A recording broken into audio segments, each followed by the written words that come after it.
Chapter 1337.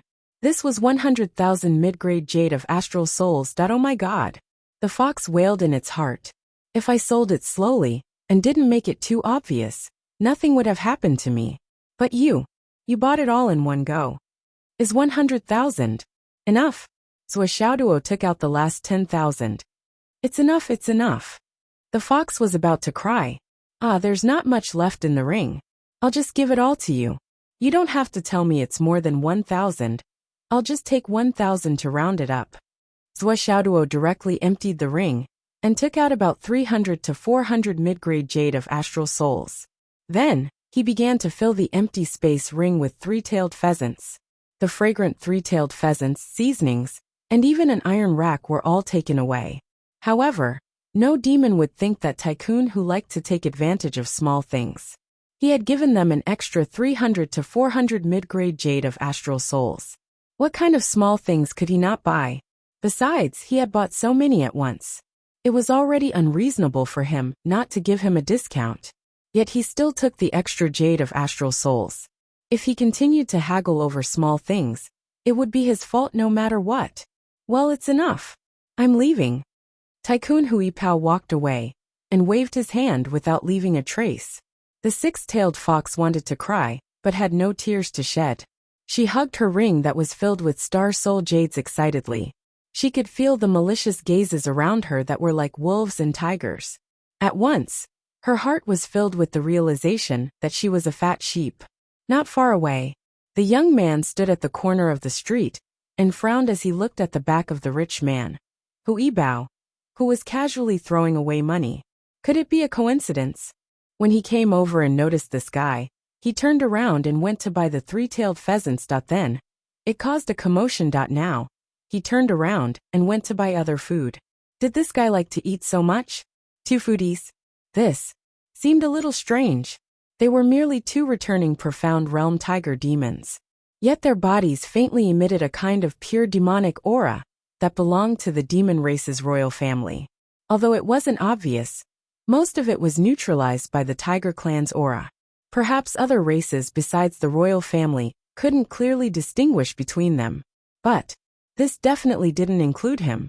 The demonic aura of the three-legged golden crow is the unique aura of our demon royal clan. How could I be wrong? Because this was almost equivalent to his own demonic aura. The ninth prince narrowed his eyes as he looked at the tiger demon in front of him. Various thoughts flashed through his eyes. The communication jade in his hand kept sending out messages. Boss, do you know two returning profound realm tiger demons? He looks like. You don't know? Okay, I'm fine. Second brother, you know. Youngest, you know two returning profound realm beasts. You don't know him either? Never come into contact with them? Are you sure? Are you sure? Yes. Ninth prince silently put down his communication jade. His expression turned grave. None of the 9 brothers had come into contact with these two tiger demons. Then, where did the royal demonic aura on them come from? This was not only thought-provoking but also terrifying. Be careful. It seems like someone is watching us. Zhou Xiaonian, Hu Ermio, sent a voice transmission carefully. Yes. Huipao frowned. It's okay. Let's wait for him to come, and see what he has to say. Compared to the couple who had reached the Grand Luo realm, their divine senses were even more shocking and frightening. When the demon young man was paying attention to them, Swordsmanship had sensed his presence even earlier. However, the young man didn't take any further action. Swordsmanship could only take one step at a time. No matter what, acting rashly was tantamount to exposing themselves. It was not good to be overly suspicious. Huahuang's sword clearly stated that the aura on them was the genuine royal demonic aura of the demon clan. Ordinary demons wouldn't be able to attack them directly, especially those who could sense the aura of the demon clan's royal family. They were definitely not ordinary demons. Even if they were suspicious, they still wouldn't dare to attack. Swordsmanship fully agreed with Sword of Empress Envoi on this point. That was why Swordsmanship chose to change his cowardly image and act like a rich man who didn't lack money. Aren't you paying attention to me? Then I might as well let you pay more attention to me. Let's see what you can do. Because it was impossible to escape at a time like this.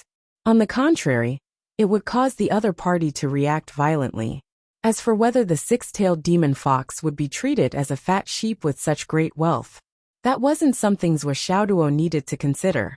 Feeling that the spiritual sense was getting closer and closer to him, Xiaoduo's heart was still steady, because that faintly discernible spiritual sense was more of bewilderment, but there was no obvious malice. In the end, even if there was malice, it was hiding it with all its might. That was enough. Xiaoduo's heart was set. He hugged Hu Ermio's waist and said with great interest, "It smells good in front.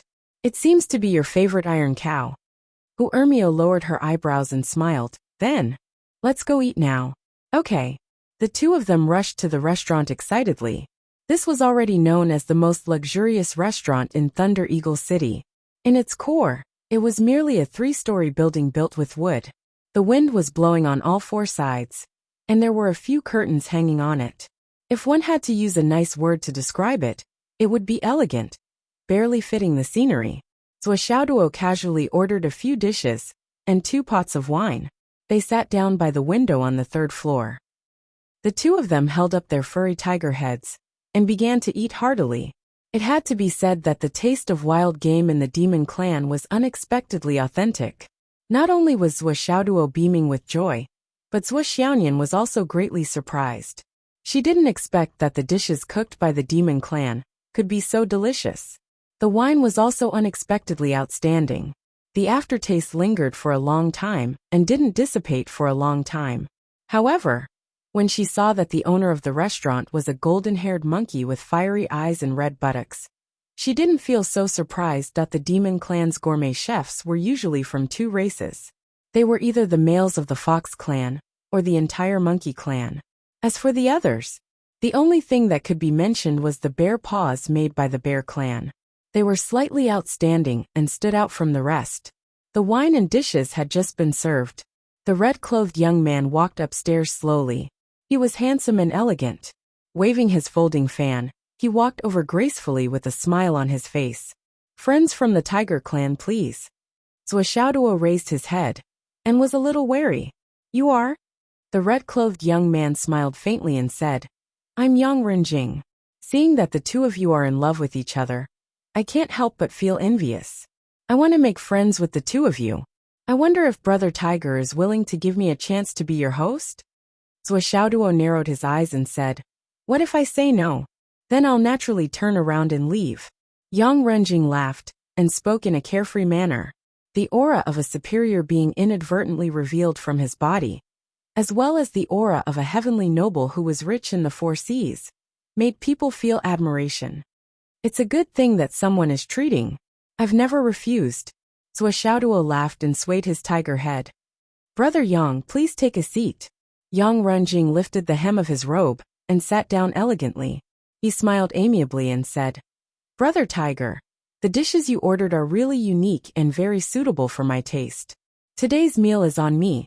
Brother Tiger, please don't be so polite." Then, "Brother Tiger, you've spent a lot of money, haha. May I know Brother Tiger's name?" "My name is Huipao. This is my wife, Hu Ermio." Xiaoduo laughed and said, "When my wife was born, her body was exceptionally small, about the size of a kitten. That's why she was named Ermio. Haha." Yang Renjing also laughed. "Let me toast to Brother Tiger and sister-in-law. Please, please." The 3 of them raised their cups and drank in one gulp. The atmosphere was harmonious. "May I know where Brother Tiger is from?" "The 2 of us came from Crouching Tiger and Soaring Dragon Mountain." "Haha, the name is grand, but we came up with it ourselves. The 2 of us have been living in the mountains all year round and have little experience in worldly affairs. The place where we came from is just a small place. Young Master Yang, please don't laugh at us." "How could I? Brother Tiger and sister-in-law are heroic, wise, and smart.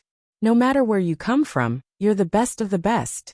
Yang Renjing chatted enthusiastically while drinking. Slowly, he began to uncover the background of the tiger couple without leaving a trace. Slowly, with the cooperation of one who had already made up a lie, and the cooperation of the other, who was serious and meticulous, those who were interested in it all got what they wanted. Yang Renjing frowned occasionally. Obviously, He was seriously thinking about the information revealed by Hui Pao in front of him. Zhuo Xiaoduo and Zhuo Xiaonian were also muttering in their hearts. Who is this guy? He doesn't seem to have good intentions. His aura was as vast as the sea.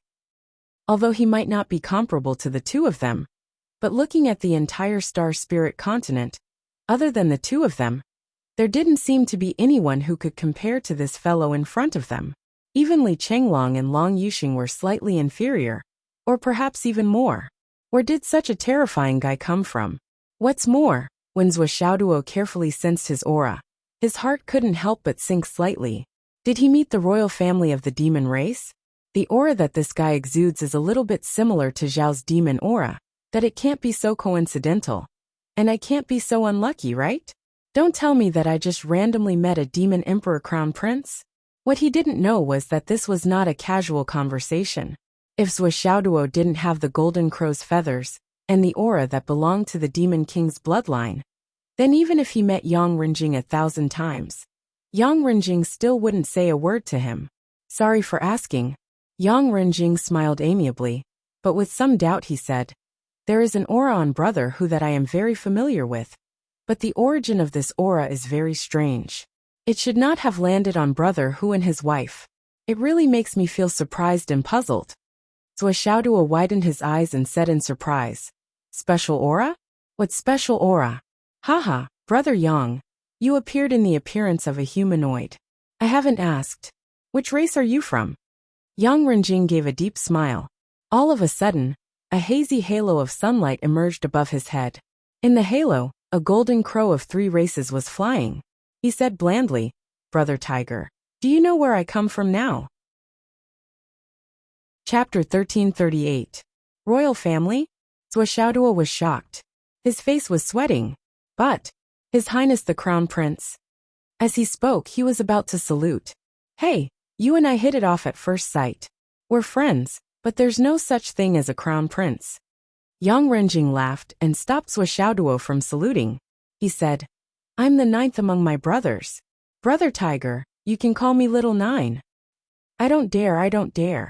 Zhuo Xiaoduo behaved very cautiously, as if he didn't dare to say more. Yang Renjing persuaded Zhuo Xiaoduo for a long time, before he relaxed a little bit. Brother Tiger, you know that our royal bloodline is very sensitive to each other. Even if we're thousands of miles apart, we can still sense each other clearly. This is the power of our bloodline. We respond to each other. The only difference is the strength. But it's also because of this that I can't help feeling different. Brother Tiger, why do you have the aura of the royal family? Yang Renjing asked. May I ask if Brother Tiger has ever come into contact with one of our royal bloodline? One of them? Zhuo Xiaoduo looked confused. The aura of the royal family? This? No. It's impossible. How can I have the aura of the royal family? This? Where did this come from? Zhuo Xiaoduo had already cursed the sword of Empress Enviwa in his heart. Elder Jian, what Elder Jian? I don't think this old guy has any good intentions. He urged me to use Zhao's feather, but in less than a day, I've been targeted by the 9th prince of the Demon Emperor. This is simply well. Zhuo Xiaoduo had always used people to face the front, not the back. Huang Sword's method was the most appropriate and almost flawless way to deal with it. But now he had hit the nail on the head.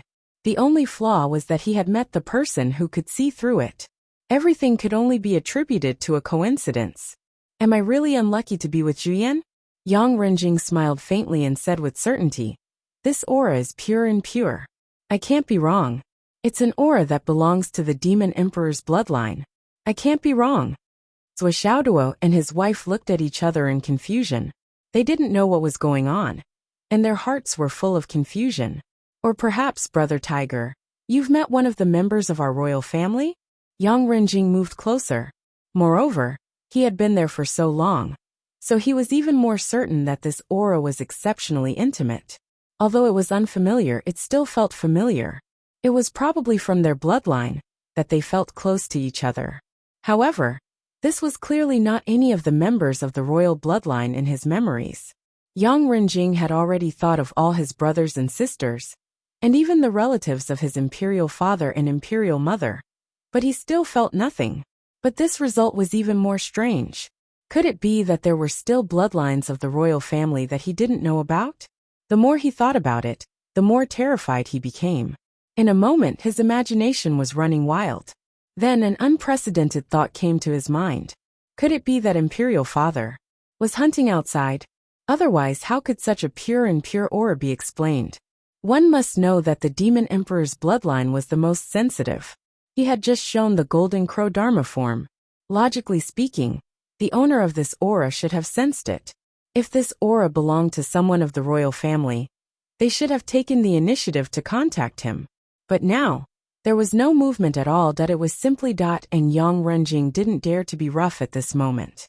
This was a matter related to the royal family's dignity and privacy. He couldn't ignore it. Brother Tiger, you've come from afar. You don't have a place to stay, do you? Why don't you stay in my residence temporarily? Yang Renjing invited him warmly. Swishaoduo knew clearly that since the other party had said so, the matter had already been decided. He had no room to refuse. He had to go, even if he didn't want to. Since he refused a toast, he would naturally be punished. Your Highness's invitation is deeply appreciated. It's just that we've disturbed your Highness. You're welcome, Brother Tiger. And I feel like old friends at first sight. We should share a good time together. Ha ha ha. Yang Renjing confirmed again. Seeing Swishaoduo agree without hesitation, he couldn't help but be overjoyed. He invited him even more eagerly. So the three of them, no, 2 people and 1 demon ate and drank to their heart's content. Then, they went to the 9th prince's residence. Obviously, it used to be a big demon's residence. The 9th prince had temporarily vacated it. There were still traces in the corner that hadn't been cleaned. It seemed to be a black feather. That after settling down Swishaoduo and his wife, Yang Renjing left in a hurry. The reason was simple and violent. His communication jade was about to explode. It was about to explode from the sudden surge of messages. Countless messages were asking about it. Who is it? Have you found out? It's third brother, right? Something must have happened to this guy when he was playing outside. Ha ha ha. Is it eldest brother? Normally, this fellow is the only one who looks sanctimonious. But it's hard to say if he isn't a thief or a prostitute. Fourth brother has the most fun outside. I bet it's fourth brother. Yang Renjing really wanted to cry but had no tears. He didn't dare to reply to any of these messages.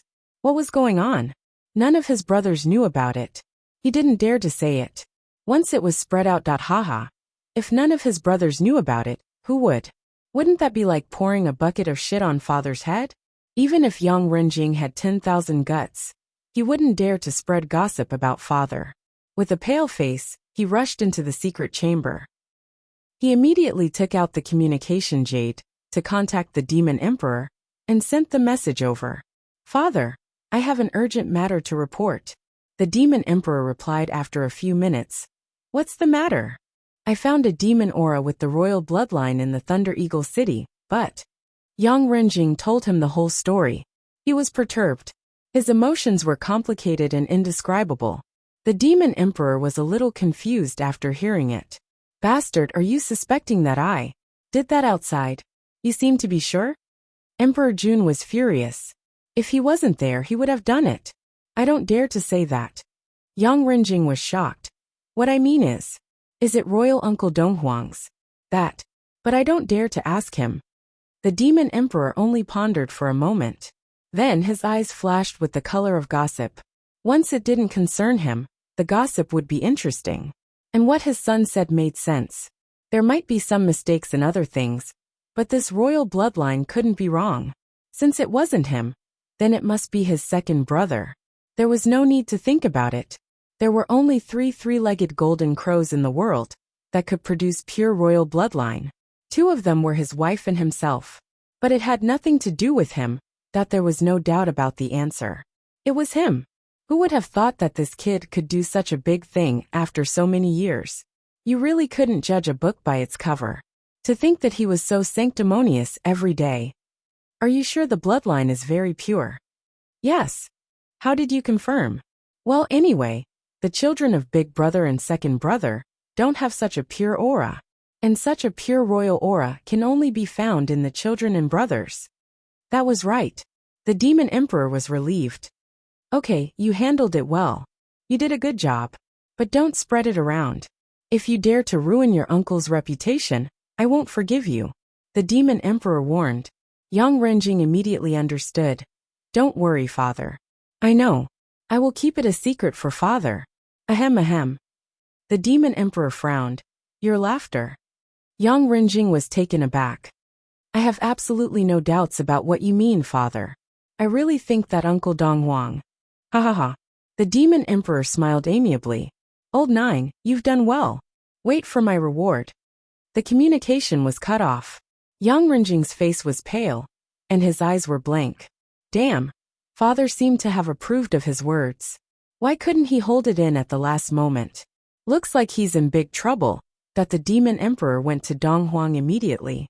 To him, this was not only gossip but also interesting. He was born early and gave birth to many children. Dong Huang had never been close to women. Now that he had children, it was a good thing. But this guy actually hid it from him. Haha. I finally got something on him. After carefully recalling again and confirming that it was not his child, the demon emperor smiled in satisfaction. Second brother, I'm here. I'm here to talk about life and dreams with you. This time, I want to vent my anger. Haha, Tai, you actually called me licentious for so many years. The heavens really have reincarnation. And you have a fucking day like this. The demon emperor couldn't wait. He directly tore through space and arrived at Dong Huang Palace. Second brother, haha. Are you busy? The demon emperor tried to find something to talk about. What's the matter? Dong Huang instinctively felt that there must be something wrong with his big brother's sudden arrival. Your smile is a little strange. Are you up to something? Nonsense, nonsense. Can't I come if there's nothing? Am I the kind of person you're talking about? The demon emperor looked at Dong Huang with a smile and didn't speak for a long time. This strange gaze made Dong Huang's hair stand on end. He couldn't help but ask, what's wrong? Why are you looking at me like that? The demon emperor paced 2 steps aside and prepared his emotions. Then he looked at the rosy clouds in the sky and suddenly sighed. Second brother, ever since you and I were born, we struggled to survive in the vast chaos and experienced countless tribulations. Now that I think about it, it's really like a dream. Dong Huang was confused. Huh? Big brother is right. Now that I think about it, you and I fought side by side, from the chaos to the opening of the sky, from the opening of the sky to the 3 races of Dragon Han, and then to Zhu Wu and Liang Liang, and then to... The journey was really not easy. As the demon emperor spoke, he seemed to be emotional. Big brother, you. Dong Huang felt more and more confused. Why are you feeling sentimental now? Thinking about it, I have your sister-in-law by my side, and I can often drink and chat with you. It's not really lonely, and I have so many children. Although I have a lot to worry about, I'm not lonely. The demon emperor sighed, and finally turned to look at Dong Huang. He said sincerely, only you have been alone for so many years, empty and lonely. Second brother, aren't you? A little too lonely. At this moment, Dong Huang completely didn't realize the true meaning of his big brother's words. He only replied indifferently, it's all right. Although you have some concubines, you've never fallen in love, so you don't have any descendants. The demon emperor sighed and glanced at Dong Huang's face from the corner of his eyes. Dong Huang's self-proclaimed unmoved state of mind inexplicably surged with a sense of impatience. He was even a little flustered. What the hell was this guy talking about? Chapter 1339. Dong Huang was annoyed, but he couldn't figure it out. So he just rolled his eyes and ignored him. But second brother, to be honest, you should have a little thing to accompany you. Although it's very worrying, although it's very annoying, and sometimes you can't wait to beat it 8 times a day. But it's still your blood, your child. The demon emperor said sincerely. You can never imagine what kind of joy it is to watch your child learn how to speak. Dong Huang finally couldn't take it anymore. He said, Big brother, what are you trying to say? Can you be more straightforward? Straightforward? The demon emperor laughed. Don't tell me you don't know what you've done? Do you really want me to say it? Dong Huang was exasperated and confused. What have I done? Ha ha ha. Second brother, after so many years, I always thought that you had no secrets in front of me. But you're really capable. You actually secretly messed around outside. Ha ha ha. Ha ha ha. You have guts. Doubly gutsy. Amazing. Big brother, I admire you. The demon emperor's words became more and more sarcastic. Dong Huang was furious. What nonsense are you talking about? Who messed around outside? Even if you messed around outside, I wouldn't mess around outside. The demon emperor. Haha. See, you're anxious, aren't you? You're anxious, haha, you're anxious. Since you didn't do anything, why are you anxious? TSK. What, you can do it, but I can't. Dong Huang. He sighed helplessly. What's going on? The demon emperor. Haha. Still acting? Struggling before death? Looking at how much effort you put in. You must have hidden your emotions for many years, right? I have to say that your brain is really good. Hiding this for so many years. You've put in a lot of effort, second brother. Dong Huang already wanted to pull his hair. This sarcastic tone of yours hasn't stopped since you came. Aren't you annoying? What's going on? Say it. If you don't tell me, I'm leaving. Hey, why are you in such a hurry? What, do you think I'm going to harm you? The demon emperor rolled his eyes. Dong Huang sat down on the throne and stopped talking. You can do whatever you want. Anyway, I've had enough. When the demon emperor saw that this fellow was almost done, he felt even more refreshed. He felt that he had the upper hand, so he waved his hand and said, all of you can leave. The demon god palace maids who were serving by the side agreed in unison, and then went down. One by one, they disappeared very quickly.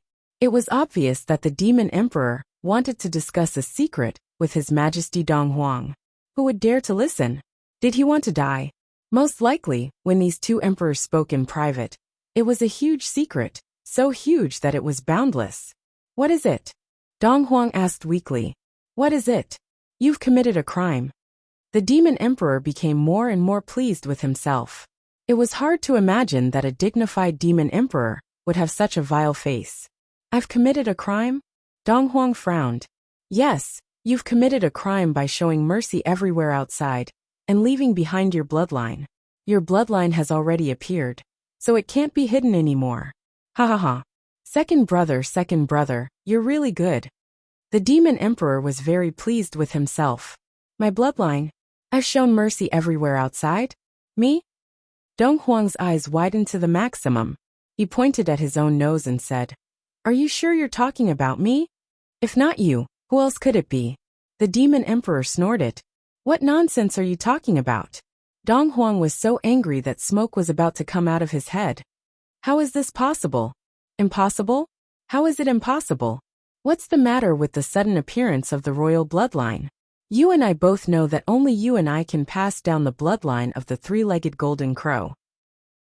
Once it appears, it must be the real royal bloodline. The demon emperor rolled his eyes and said, Apart from you and me, even my children's bloodline is broken.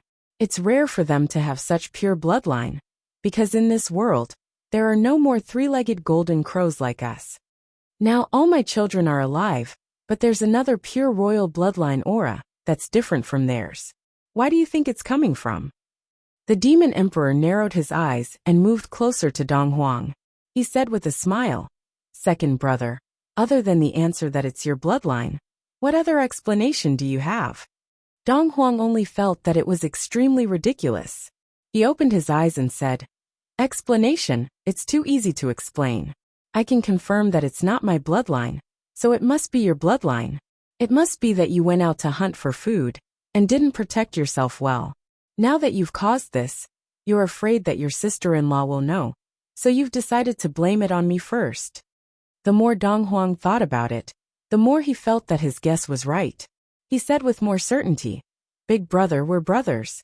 What can't we say openly? Even if you want me to take the blame for you, you can just say it. Do you have to go through so much trouble and waste your breath? Hearing Dong Huang's accusation, the demon emperor was stunned and said angrily, What's wrong with your brain? What blame? How is it a roundabout way? Dong Huang patted his chest and said, Big brother, don't worry. I understand everything. Sigh. As long as you say it clearly, there's nothing that can't be discussed between us brothers. I'll take the blame for you. To outsiders, I'll tell them that I gave birth to it, and then I'll raise it as the successor of Donghuang Palace. I'll definitely not let sister-in-law find any trouble with you. If you have similar problems in the future, you can continue to send it to me. I'll take it all. Who asked us to be brothers? If I don't help you, who will?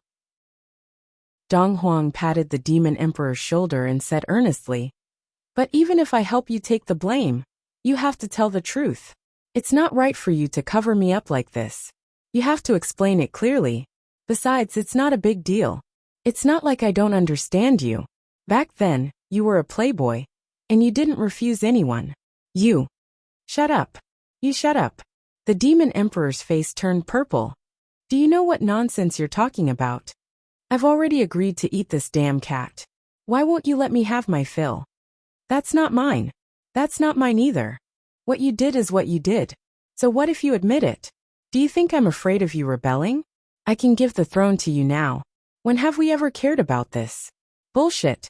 If it wasn't for the fact that I didn't want to be the demon emperor back then, do you think you would have gotten the throne? What, after so many years, you want me to take over? No way. You don't look that good. But you're dreaming. The two rulers widened their eyes and gasped for breath. They gradually became incoherent and began to talk nonsense. In the end, it was Donghuang who spoke first. We're brothers. I'm really willing to take the blame for you. I promise I won't hold it against you in the future. Don't deny it, okay? This isn't a problem. The demon emperor was about to vomit blood. It's really not mine. Donghuang. If it's not yours, it has to be mine. You have a reason to hide it. You're afraid that sister-in-law will be angry, so it's fine if you hide it. I'm all alone. Who am I afraid of? What do I care? I'm not afraid of you suspecting me. If I have a bloodline, why would I hide it? These words made the demon emperor's head shake. He held his head and muttered, wait a minute. I'm a little dizzy. Donghuang said angrily. Tell me, if it's my child, why would I hide it? What reason would I have to hide it? Give me a reason. As long as this reason is valid, I'll admit it.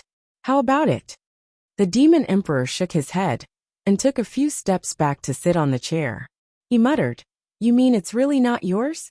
It's really not yours? Fuck. Donghuang flew into a rage. What's the point of lying to you? The demon emperor said helplessly. But it's not mine either. It's also meaningless for me to hide it from you. You know it. Because you're the one who can take the blame for me unconditionally. Donghuang was also stunned. It's really not yours? No. But it's not mine either. Huh. Then whose is it? Who else could it be? For a moment, the two emperors fell into an indescribable silence. At this moment, even the air in the palace seemed to have frozen. After a long time. Big brother, are you really sure that there's a new bloodline of the three-legged golden crow? It's old Nine, Renjing, who found it. He swore that it's true. Most importantly, he said it with certainty. Although the demonic aura of the other party is weak, the purity of the demonic aura in the other party's bones seems to be even better than his. Even better than Renjing? Even better? That's what old Nine said. I believe he knows the severity of this matter and won't exaggerate. Donghuang muttered to himself, could it be that there's a new three-legged golden crow in the world? The demon emperor denied it immediately.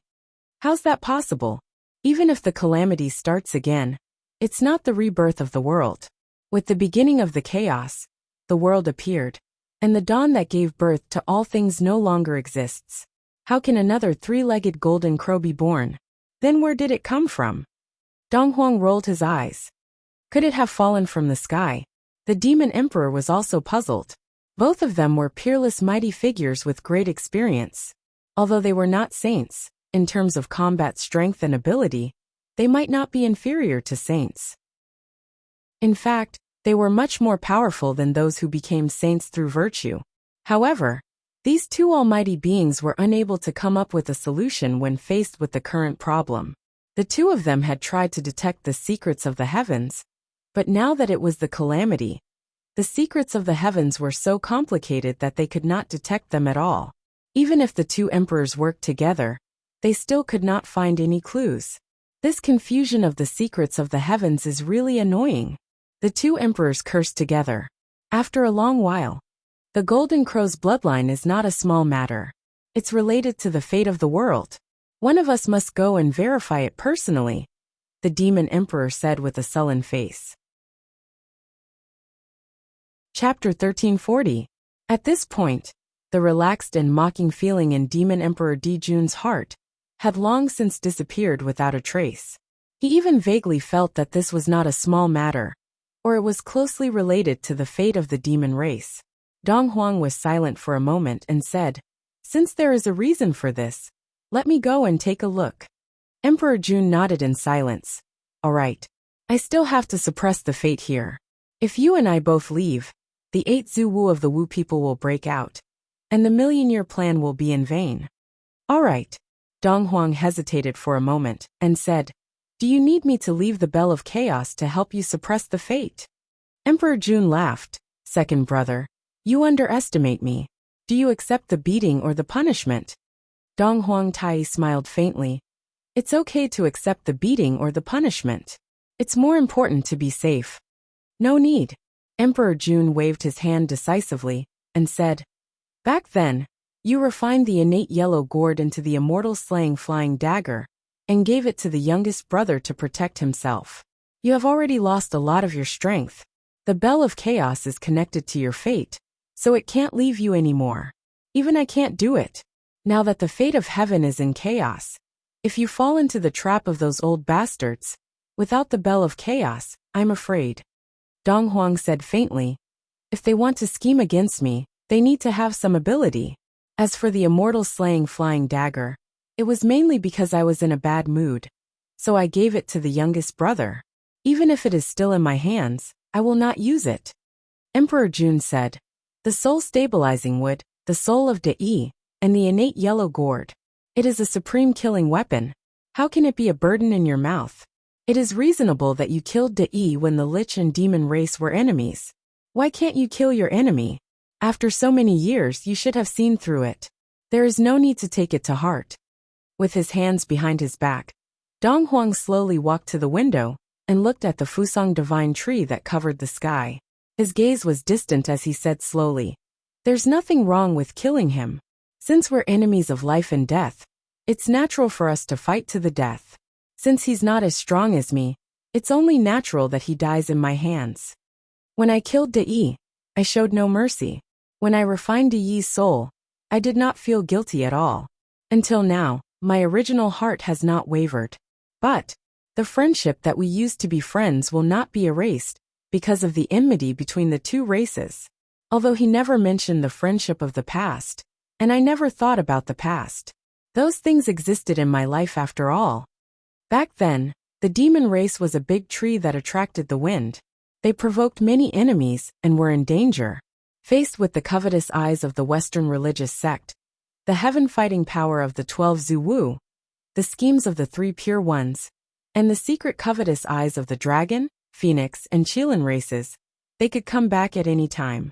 The situation was unprecedentedly bad, and they needed to kill the spiritual treasure to stabilize their fate.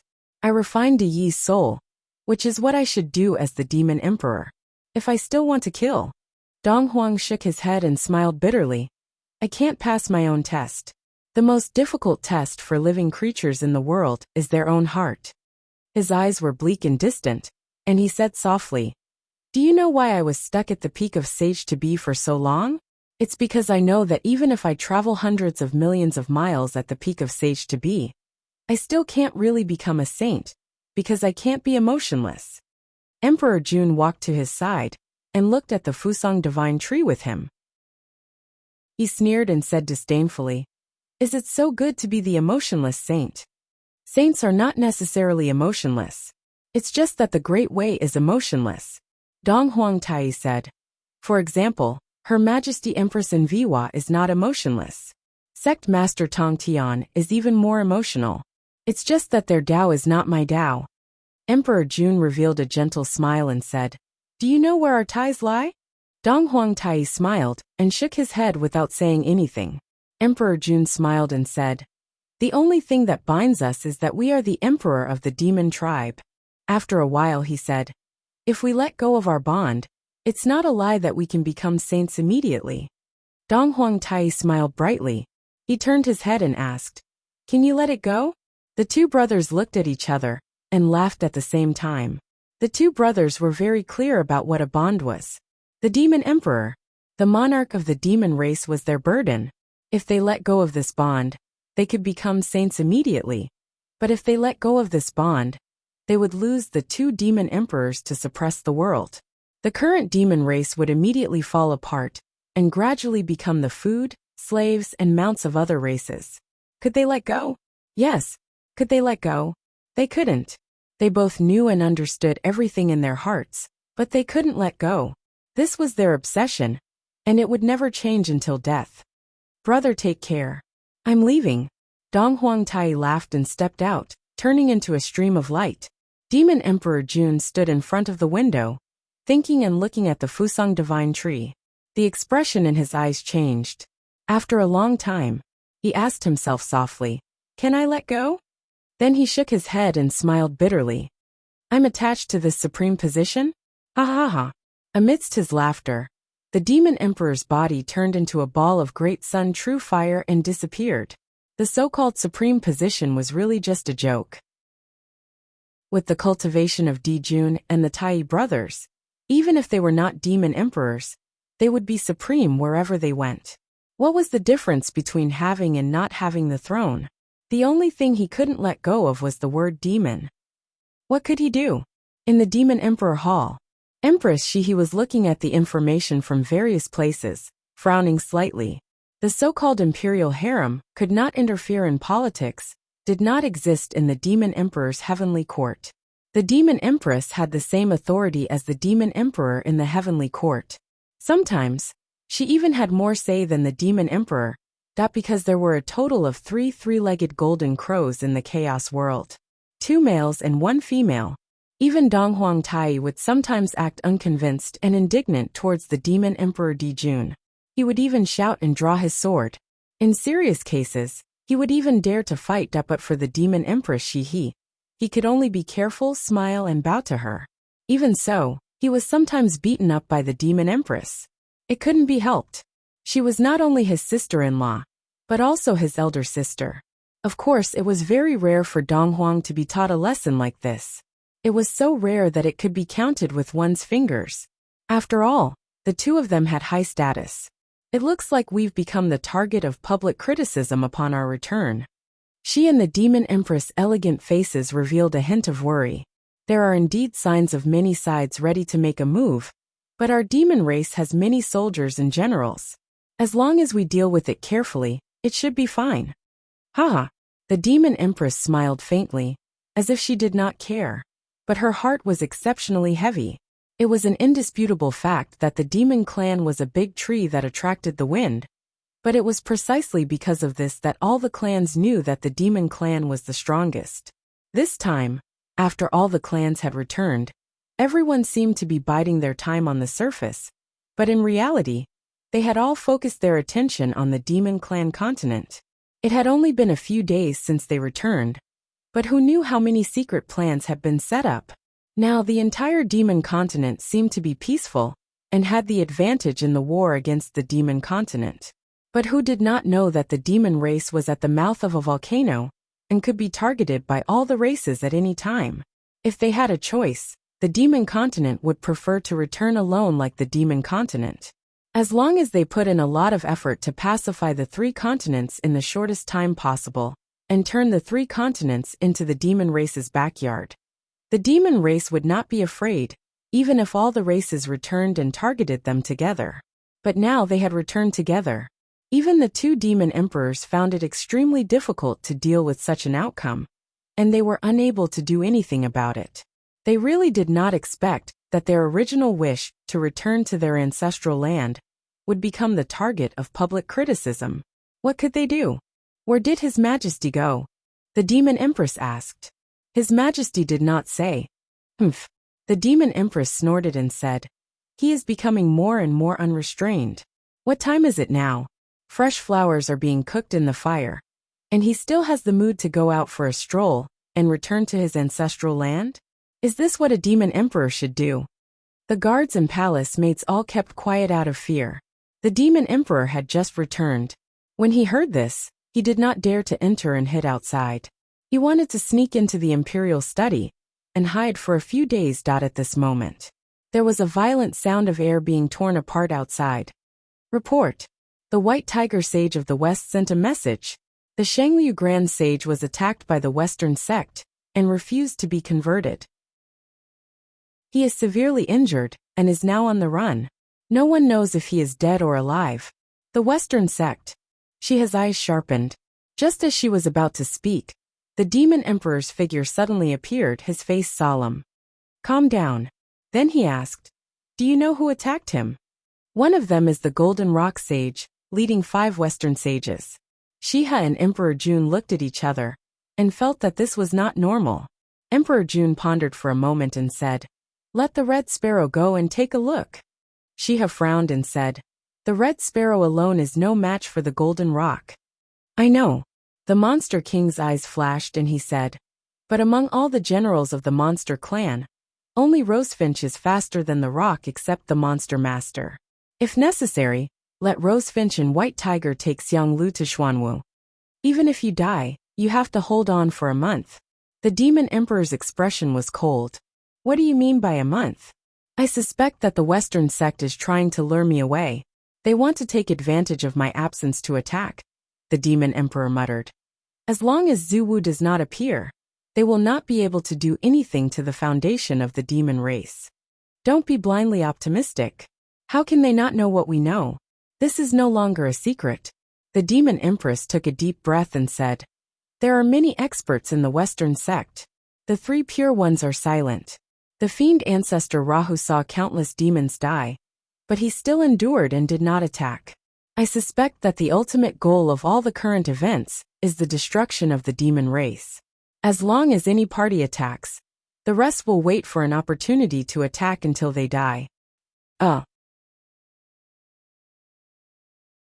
Chapter 1341. Although the Western sect has only sent out a golden-winged rock, there might be others coveting it. As the saying goes, a slight move will affect the entire body. When the time comes, we will have to move even if we don't want to. Shi said, so, let's not make a move on Xianglu's side. The Demon Emperor was silent for a moment before saying, that's good too. Xianglu is now in their preset bait. They probably won't kill him immediately. Let's not make a move for 3 days first. I hope he can survive this. Before he could give the order, he heard another spatial tear. Report. Speak. The great sage of the northern land, Ji Meng, was killed by the Randing Buddha. He died and his Tao disappeared. The million demons under the great sage of Ji Meng were all converted by the Randing Buddha. Pa. The Demon Emperor slapped the dragon table. The Western sect is going too far. Don't be impatient. The Demon Empress said calmly, that Randing is an ancient Buddha of the Western sect.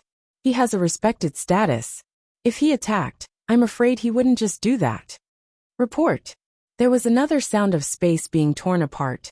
In the Hengduan mountain range west of Thunder Eagle City, a blood river surged and poured into Thunder Eagle City.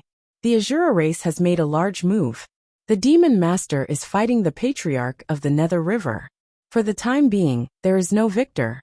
However, the Blood River has already been established. The situation is not optimistic. Another one. The Demon Emperor's eyes flickered and became more and more dangerous. However, there was also a hint of gloating.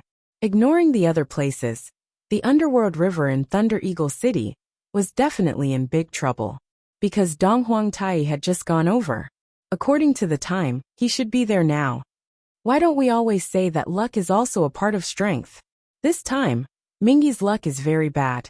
The Demon Emperor sighed and heaved a rare sigh of relief. Why? The Demon Empress asked curiously.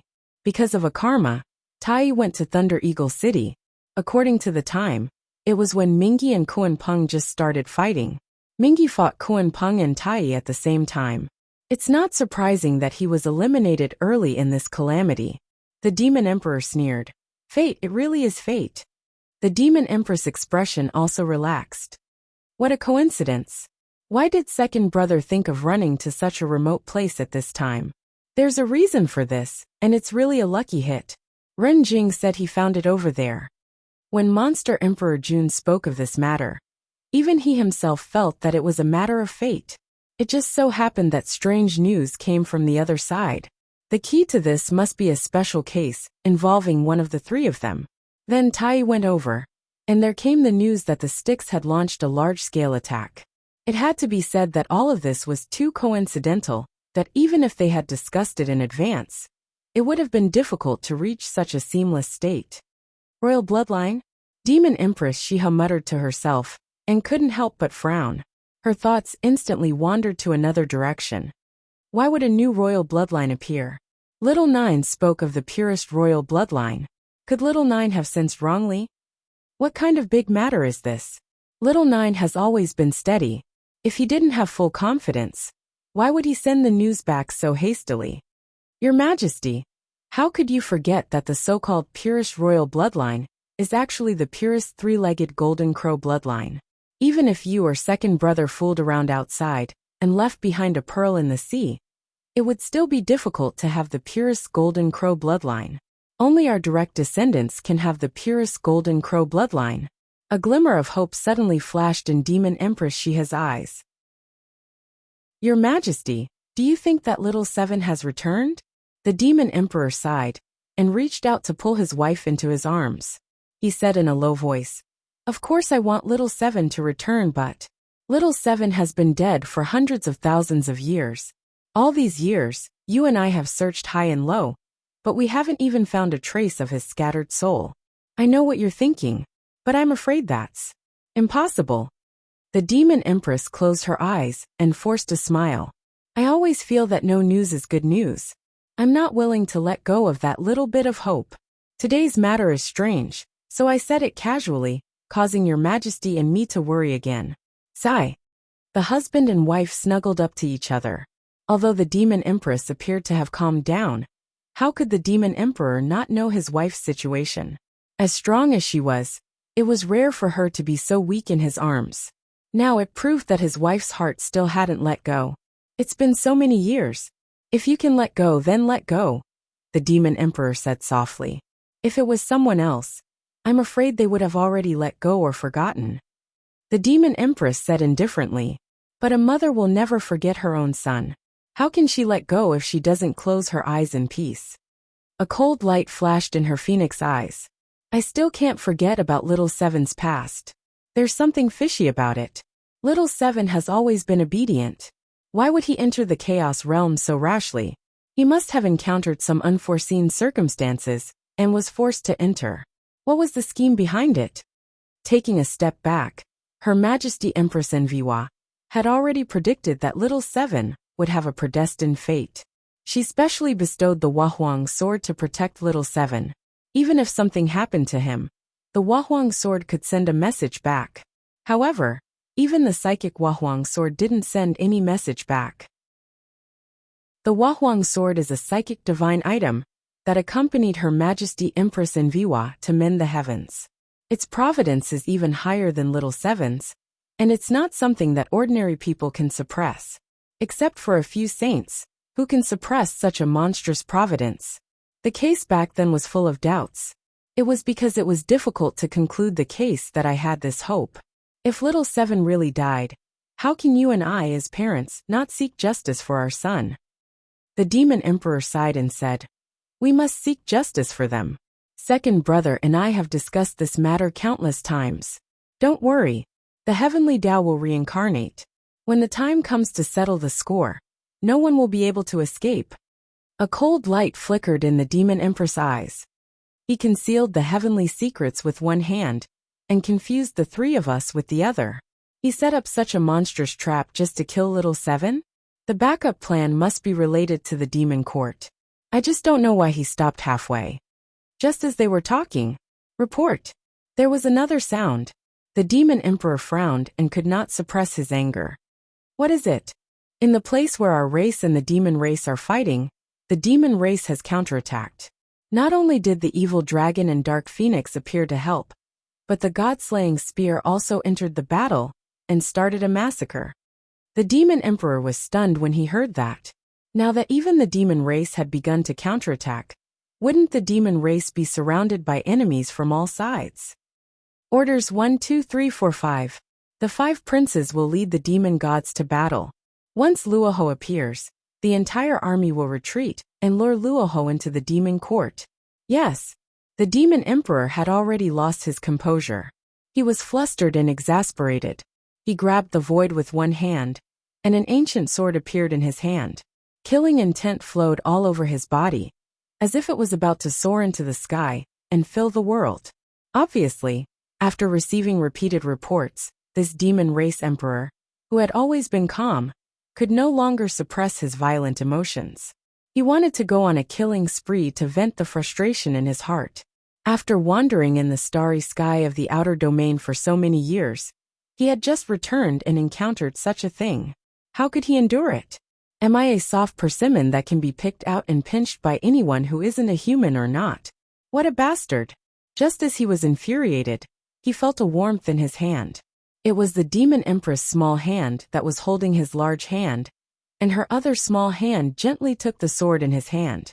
She said softly, "You can't be angry and you can't panic. Now that the calamity has begun again, the heavenly secrets have been mixed up, and our race is facing enemies from all sides. Perhaps the current situation is intentional, waiting for you to fight in anger. It's rare for you to be calm. At a time like this, even if corpses are everywhere, you, the demon emperor, have to sit still and calm down. If you panic, then the entire demon race will not have a backbone to speak of. As long as you are still here, and the He Tu and Luo Shu suppresses the destiny, the demon race will always exist. But if you are no longer here, the destiny will be snatched away, and the demon race will be completely finished. During the calamity, destiny was plundered. Now that our demon race has returned, our destiny is the strongest. Naturally, we are the targets to be plundered. No matter how the demon emperor arranges, no matter how much pressure the demon race exerts, their first target will always be you. It must be you." The demon empress, he was unprecedentedly calm. She said calmly, "Go back to your throne, and don't go anywhere. Even if there are bad news, you have to stay calm. During this period, I will accompany you to guard the mountains and rivers." The demon emperor closed his eyes and took a deep breath. With a wave of his hand, the He Tu and Luo Shu left his hand and landed on the towering Fusang divine tree outside the window. In a flash, the unstoppable great sun true flame rose from the Fusang divine tree. It shone brightly and shot up to the 9 levels of heaven. After a long time, it hung upside down from the sky. The legendary Hunyuan River Formation and Heavenly Cycle Star Formation were both activated, and their unparalleled power was ready to be unleashed. The universe collapsed, and the heaven and earth hung upside down. I would like to see who is plotting against our demon race.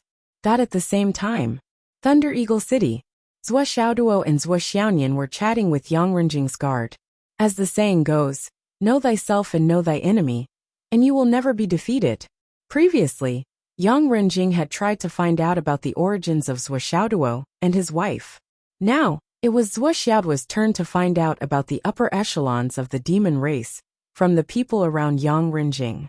However, in view of Yang Renjing's humility, the demon saint beside him, the red-crowned demon saint, was not easy to talk to at first. After all, he was a Zenith Heavenly Realm cultivator. He did not think much of the tiger-demon couple, who were only at the mystic realm.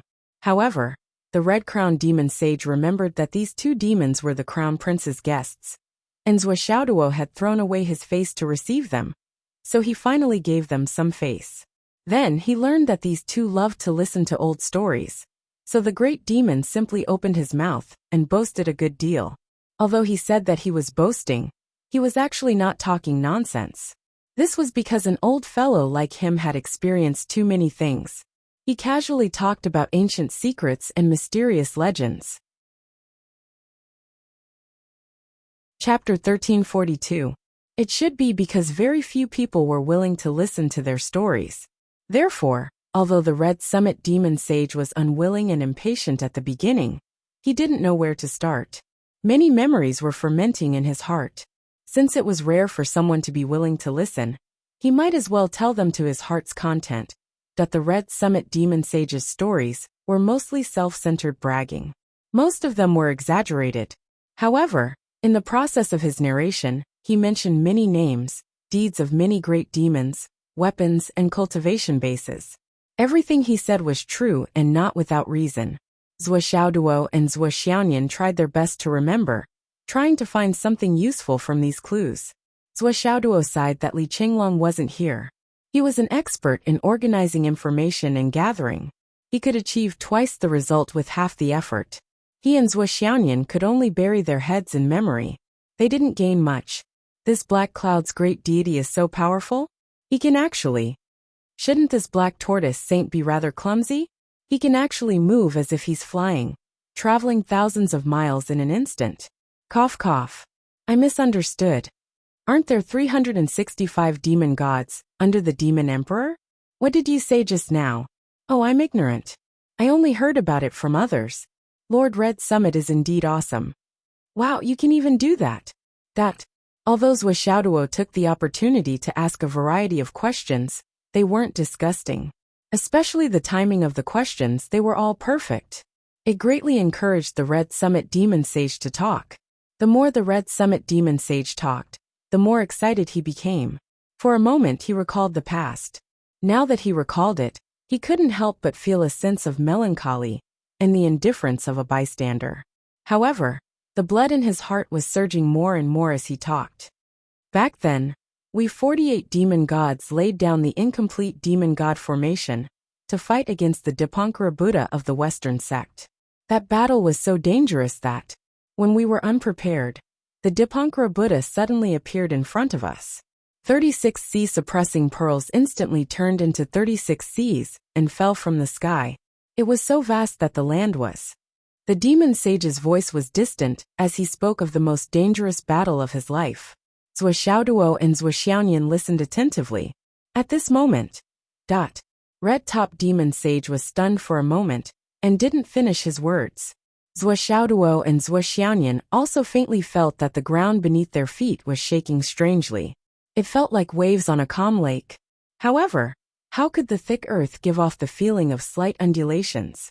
Immediately after, a faint smell of blood faintly spread out, and a boundless murderous aura arrived at the Red Apex Demon Saint's eyes revealed a look of vigilance. His eyes slowly turned, and he suddenly roared. Oh no, it's the Blood River! He stretched out his hand and swept up Zhuo Xiaoduo and Zhuo Xiaoyan. The moment he rose into the air, he returned to his original form. He was a huge white crane with a wingspan of 1,000 meters. Just as the Red Top Demon Sage soared into the air, there was a soft boom, and an unforeseen event suddenly occurred. Zhuo Xiaoduo subconsciously looked down and saw that the entire Thunder Eagle City had turned into a sea of blood. Usually, the so-called foul wind and bloody rain, the sea of blood and the sea of blood were just a metaphor. At this moment, it was really devouring living beings in front of the sea of blood. Countless demons were struggling and screaming in the sea of blood. Their skin, flesh, and bones were being melted bit by the boundless sea of blood. Those with weaker cultivations were completely melted away in an instant, not even leaving behind a corpse. Looking around, the entire Thunder Eagle City, including the surrounding thousands of kilometers, was filled with a sea of blood that was wreaking havoc. After a while, countless ferocious creatures appeared from the sea of blood. All kinds of tentacles dragged countless struggling demons into the depths of the sea of blood. That there were also countless monsters that rose from the sea of blood with weapons in their hands. With a rumbling sound, a tragic battle immediately began. Countless demons used their divine abilities and fought fiercely with the sea of blood creatures that appeared. The Azura is attacking. Defend against the enemy. The Thunderhawk City Master, Thunderhawk King Lei Yishan, even led a group of tens of thousands of Thunderhawks, flying over in a black mass with an extremely great momentum. However, just as the Thunder Eagles arrived at the battlefield, before they could really enter the battle, they saw two bolts of lightning descend from the sky, sweeping through everything. Two sharp sword beams, one on the left and one on the right, one dark and one dark, swept past. Swoosh! It was just a sound, but it was so intense that it tore the eardrums of countless demons. The tens of thousands of thunder hawks that covered the sky were suddenly ambushed. Screams of agony rang out one after another. At least 7,000 to 8,000 thunder hawks were slashed by the sharp sword light, and were split in half from the middle. A large amount of blood rained down like a waterfall, and the remnant bodies fell into the underground blood river, and were drowned. Under the sudden attack of the two terrifying sword beams, the Kudo Thunder Eagles were instantly annihilated. Even their essence souls did not escape. The remnant bodies that fell into the sea of blood were dragged and devoured by countless sea of blood creatures. Lei Yishan saw the heavy casualties on his side, and his eyes were about to split open. He roared, and his body shook in the sky, turning into a giant sword and colliding with one of the sword beams. "I'll fight you to the death." His courage was commendable, but his strength was not. He was like a mantis trying to stop a chariot. Amidst his screams, blood splattered all over the sky, and he staggered back in the air, shouting in panic, "It's the Yuan killer sword! It's the Nether River Patriarch himself." As the sword forced Lei Yishan back, the brilliance of the two sword beams became even more intense. With a circle and a cross, hundreds of thunder eagles were split in half, and they fell down with screams. Lei Yishan roared, "Nether River Patriarch, you're the leader of a sect, but you suddenly launched a sneak attack on the younger generation. What kind of hero are you?" The void in front of them shook, and an old man in red clothes suddenly appeared. His eyes were malicious, and he looked at Lei Yishan, saying indifferently, "You mean you want to fight me head-on? Then I'll fulfill your wish."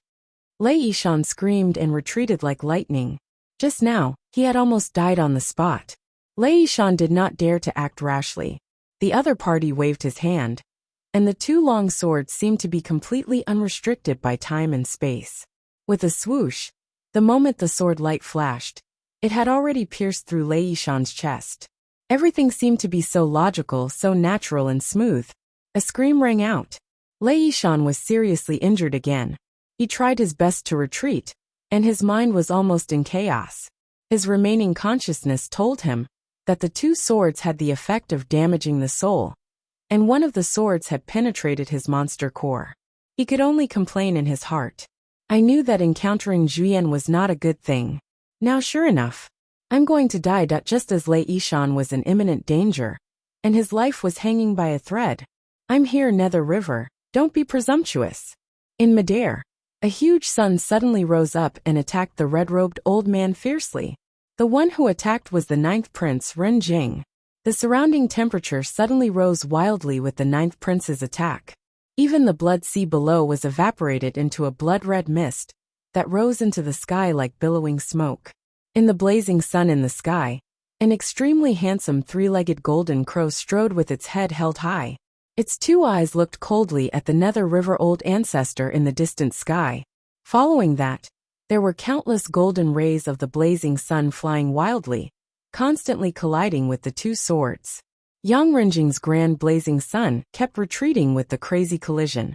The blazing grand blazing true fire became more and more blazing, and the golden rays of the blazing sun were countless, but it still could not stop the Nether River double swords. In just one exchange, he had been forced to retreat, and it was difficult to maintain.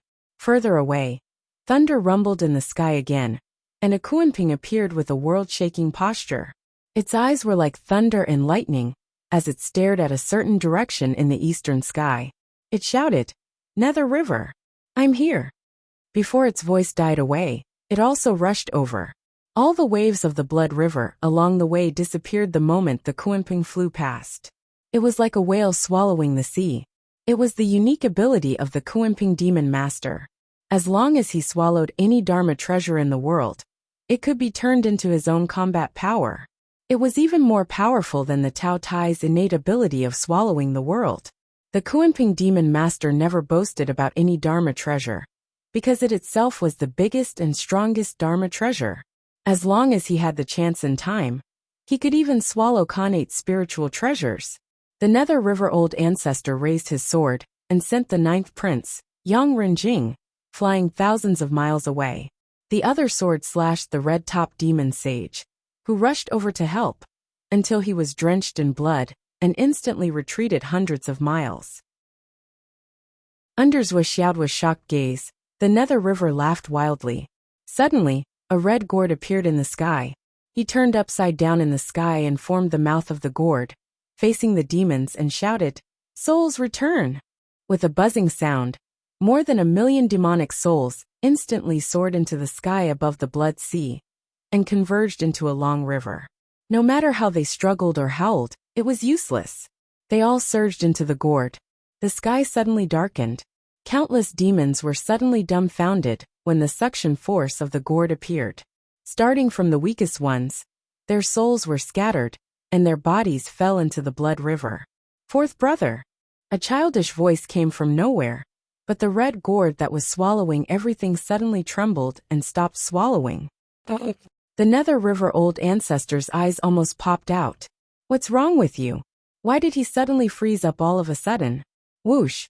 The Kunping demon master had already arrived in front of the nether river. "Suck!" Mingi shouted. The red gourd suddenly shot out a beam of red light that covered Kunpeng. "You want to use this gourd to catch me? Nether river, the older you get, the more childish you become." The Kunpeng laughed wildly, and his already huge body grew bigger again. With a muffled bang, the red light was shattered by the Kunping demon master's powerful charge. The entire space trembled as a sound similar to glass shattering echoed out. The surrounding space within a radius of several hundred miles shattered and reassembled.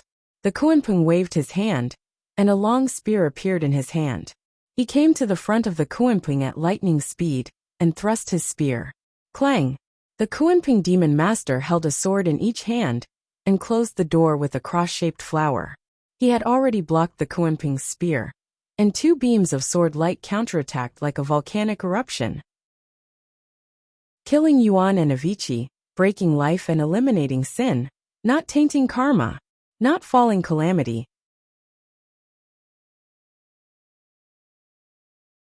Their targets were Kunpeng and Mingi. Boom, boom, boom. The two of them, who had reached the peak of this world, felt something at the same time. It seemed like there was a great Tao aura probing them. Although this aura was faint, it was real.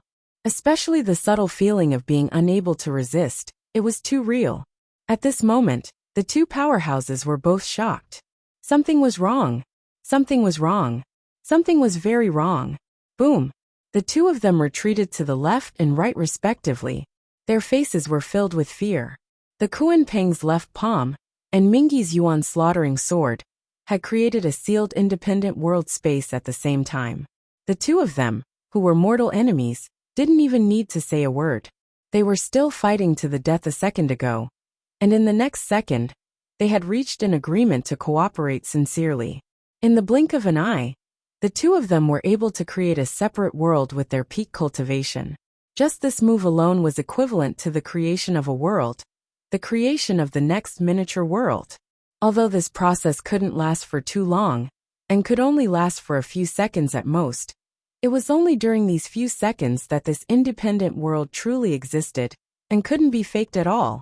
And in this miniature world, there was only one thing, two thin pieces of paper. "What's this?" The Kunpeng stared and Mingi snorted angrily. They reached out to grab it at the same time. But at this moment there was another boom.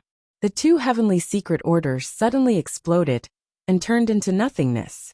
Since Wuxia's plate of creation was perfected, and the heavenly secret orders were released, it was the first time they failed. On the other side, Wuxiaduo was immediately affected. His mind was shaken, and he couldn't help but snort. "Who's there?" The Kunpeng shouted. Mingi didn't say anything, but two sword lights intertwined and cut through the void. Without any explanation, he killed decisively. This was Mingi. This was Mingi's way of killing. Fortunately, Wuxiaduo and Wuxiaonian had both teleported into the Tower of Annihilation the moment Wuxiaduo let out a muffled groan. They were only a split second away from being killed by the two swords. Although the two experts had sensed something, they didn't get anything. They couldn't help but be suspicious. When they fought again, they didn't dare to use their full strength for fear that there would be other strong enemies nearby. At this time, more and more experts of the demon tribe came from all directions. The ninth prince led the experts of the demon tribe to kill from left and right. They were invincible. It was very different from the situation when they were slaughtered by the blood gods of the Blood Sea tribe. Mingi laughed and said as he fought, Kuanpeng, your reaction this time is very good.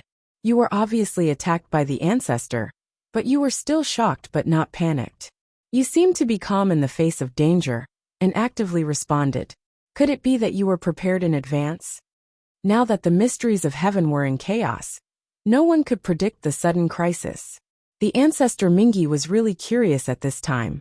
How did the Kuanpeng know in advance that there would be an attack?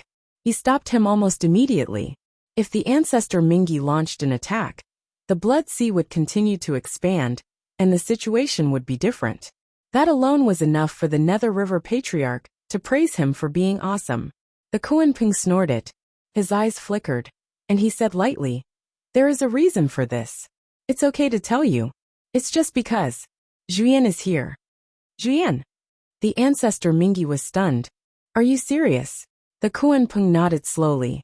The Kuanpeng was telling the truth. He knew that Zhuyan was nearby, so he was on guard. Now, he hit the target by a fluke. Or it could be said that he hit the target by a fluke. Fuck. The ancestor Mingi rolled his eyes and scolded. This beast ruined the ancestor's plan. It's really a beast of misfortune. It doesn't harm itself, but it only harms others. It doesn't matter if it's family, friends, enemies or enemies. These words immediately caused the Kuanpeng demon master to feel sorrow in his heart. Soon after, he felt like he had found a soulmate. Indeed, this fellow hasn't even revealed himself. But there are already mountains of corpses and seas of blood. Although the overall loss in this battle was not great, it was only the higher-ups. More than millions of ordinary demons died tragically, and they were all turned into nourishment for the Blood Sea. Especially the Thunder Eagle clan that had seen Zhuyan face to face. Now more than 85% of the powerful demons in the clan had died. Even the Thunder Eagle king Lei Yishan was dead. That if this was not a beast of misfortune, what was it? At this moment, the Kuanpeng demon master felt lucky that he didn't find Zhuyan in the previous search. Otherwise, he wouldn't be able to escape from seeing that beast. Then, misfortune would definitely befall him. How unlucky would it be? It was unimaginable. Even the Kuanpeng, who was at the peak of this world, was 30% disgusted and 70% fearful of Zhuyan. In a word, this bastard was a disaster. Whoever met him would be unlucky.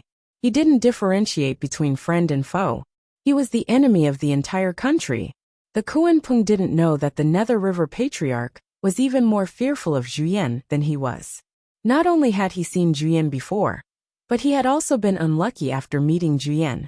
When he heard that Zhuyan had appeared here, he subconsciously wondered if bad luck was about to befall him again. Thinking of this, the Nether River Patriarch suddenly felt that he shouldn't stay here for long. He couldn't help but want to retreat. The Kuanpeng had suffered a small loss in the battle with the Nether River. He knew very well that he was qualified to fight the Nether River, but it was impossible for him to defeat this old thing. Both sides were peak mighty figures in this world. They knew each other's strength. Since they couldn't keep each other here, they might as well end it here. With the same thought, the atmosphere became more and more peaceful as they fought. Zuo poked his head out of the Tower of Annihilation again to see what was going on. He still had a lingering fear. Even if he was beaten to death, he would never have thought that there would be a day when the Heavenly Secret Order would be captured. The senses of these two almighty beings were so sensitive, and their methods were so amazing. Not only did the Heavenly Secret Order not take effect, it was captured instead. At this moment, even Zuo could feel that the battle was about to come to an end, as he watched the shocking battle from afar. At this moment, a wild laugh suddenly resounded in the air. Tens of thousands of rays of light suddenly appeared in the sky. A bright yellow figure stepped out of the sky above the battlefield. Although he appeared alone, he seemed to be leading an army of thousands of men and horses. That kind of glorious atmosphere made people have an impulse to kneel down and worship him as soon as they saw him. The appearance of a person was like the arrival of a king. All the land under the heavens belonged to the king, and all the people on the shores of the land were the king's subjects. He was supreme, and he was the only one. With one step, The sea of blood was so frightened that it rolled backward. In an instant, it retreated like a receding tide. The awe-inspiring heavenly might made ghosts and deities flee. Dong Huang was here. In my knowledge, the 3 pristine ones, the demon ancestor, and the 2 sages of the West are at the same level. Dong Huang, and the others are at another level. Mingyi Kuanpeng, and the others are 1 level lower. So I decided to write according to my own knowledge. Maybe it's different from what many people know. Just bear with it. Chapter 1344. Light radiated in all directions. It shook the void. It was glorious. Dong Huang stepped out of the void and smiled faintly. What a coincidence. Mingyi, did you come here to be beaten up because you knew that I was coming? Mingyi turned pale with fright. He waved his hand, and the 2 swords returned instantly. However, everyone saw the change in his expression. Dong Huang? Why? Why are you here all of a sudden? Dong Huang smiled sinisterly. If I didn't come here, how would I know how mighty you are? Since you're here, I'll take my leave. Mingyi turned and left without another word. Unfortunately, he was too naive. Now that the situation had changed, how could he leave just because he wanted to? Freeze! Dong Huang shouted. A small golden bell covered the top. Although Mingyi Patriarch turned into a streak of blood light and sped away, he couldn't escape from the small bell. In a flash, the small bell was getting closer and closer. Suddenly, it became incomparably huge and directly covered the entire mountain and river. However, with 2 clangs, Yuan-Tu and Abi's swords clashed with the chaos bell, and both of them flew out. Fortunately, the 2 swords struck out and collided with the chaos bell, causing a momentary gap in the space covered by the giant bell, allowing Mingyi Patriarch to escape. However, even if Mingyi Patriarch reacted quickly and fled quickly, it was inevitable that 1 or 2% of the blood light was intercepted by the chaos bell and locked inside. The blood light was cut off. Mingyi Patriarch screamed miserably. Today is indeed a day of misfortune. Zhuyan's fierce name is well deserved. I will kill you. Then the blood light soared into the sky and disappeared instantly. The countless blood god's illusions that didn't have time to escape collided with the chaos bell. The chaos bell emitted a dark yellow light, and the blood god's illusions instantly shattered into dust. The blood sea on the ground quickly dissipated, and the ones that didn't dissipate were sucked into the chaos bell. The bell of chaos was powered by Dong Huang with all his might. He wanted to kill the Nether River Patriarch in one fell swoop, covering thousands of miles of land. Although it did not kill the Nether River Patriarch on the spot, it still left a part of his Blood Lotus clone inside the bell. It was enough to reduce the Nether River Patriarch's combat strength by more than 10%, and he would have to recuperate for many years before he could recover. However, the range of the Bell of Chaos attack was too wide. The Kuanpeng Demon Master, Zhuo, who was watching the battle in the void, and the space exterminating pagoda beside Zhuo were all enveloped within. Zhuo felt his vision darken. Suddenly, the sky turned dark, and he couldn't even see his own fingers. He knew that things were not going well. He had already fallen into an inexplicable crisis. And right in front of him, there was a tyrannical existence that was beyond his knowledge, the Kuanpeng Demon Master. This was an unexpected calamity. Zhuo thought that he had hidden far enough. It was thousands of miles. How did he get in so easily? Is there still any law? Damn, this change is too exciting. Zhuo was so scared that he almost wet his pants. He subconsciously wanted to run into the space exterminating pagoda. He was holding on to the fact that the Kuanpeng Demon Master might not notice the thoughts of a small shrimp like him. As long as he could return to the space exterminating pagoda in time, there was still room for him to turn things around. But at this moment he suddenly felt 2 tugs. It was Bai and Jiao who were holding on to Zhuo, not letting him go. Good boy. You can't wait to see me off when I'm old. Zhuo complained in his heart. He really did not understand what these 2 little guys wanted to do. This was a critical moment of life and death. Could they not make a fuss? And the answer came out in the next moment. Everything was clear. In the darkness a red light flashed. A lotus petal was floating in the air, emitting a faint red light. It was very eye-catching in the boundless darkness. Mysterious, beautiful, powerful, yet lonely and without anyone to rely on. In the next moment, Bai and Jiu rushed forward like wolves and tigers. Eat it! Swallow it! Chew it! Ow ow ow. The Kuan Peng demon master, who was also under the bell of chaos, noticed the lotus petal immediately and was overjoyed. That was Mingi's original spiritual treasure, the 12th grade Khanate blood lotus. In his excitement, he was about to capture it. However, at this moment 2 rays of light, one white and one black, suddenly appeared. Under the illumination of the light, there was an illusory figure beside them. Damn! The Kuan Peng demon master was shocked. At this moment, his hair stood on end and he shuddered. In the sudden change just now, the 3 most powerful people in the world were fighting with all their might. His Majesty Dong Huang even activated the Bell of Chaos with all his might. Yet there was still someone watching from the side, and the 3 of them did not notice at all. What? What the hell was going on? What's more, he dared to sneak into the Bell of Chaos and take the millet out of the fire. So awesome! Who was it? Just as the Kuan Peng demon master was shocked, the 2 rays of light, one white and one black, had already entangled the blood lotus petal. The blood lotus petal showed an unprecedentedly violent struggle. The red light surged, and its power was unprecedented. However, the white light and the black gas had their own styles. They were obviously trying their best to devour the blood lotus petal. The Kuan Peng demon master was shocked for a moment. Then he shouted angrily, "Put it down!" While he was shocked, he instantly determined that these things in front of him were not a threat to him, even if they had a special origin. The moment he felt at ease, he opened his hand and clenched it fiercely. The blood lotus, the white light, and the black gas were all first-class treasures. The blood lotus was obtained by His Majesty Dong Huang. If he took it recklessly, it would be a disaster. However, the white light and the black gas carried the power of yin and yang. If he took it, it would be his. This was not an accident. It was a great opportunity that fell from the sky.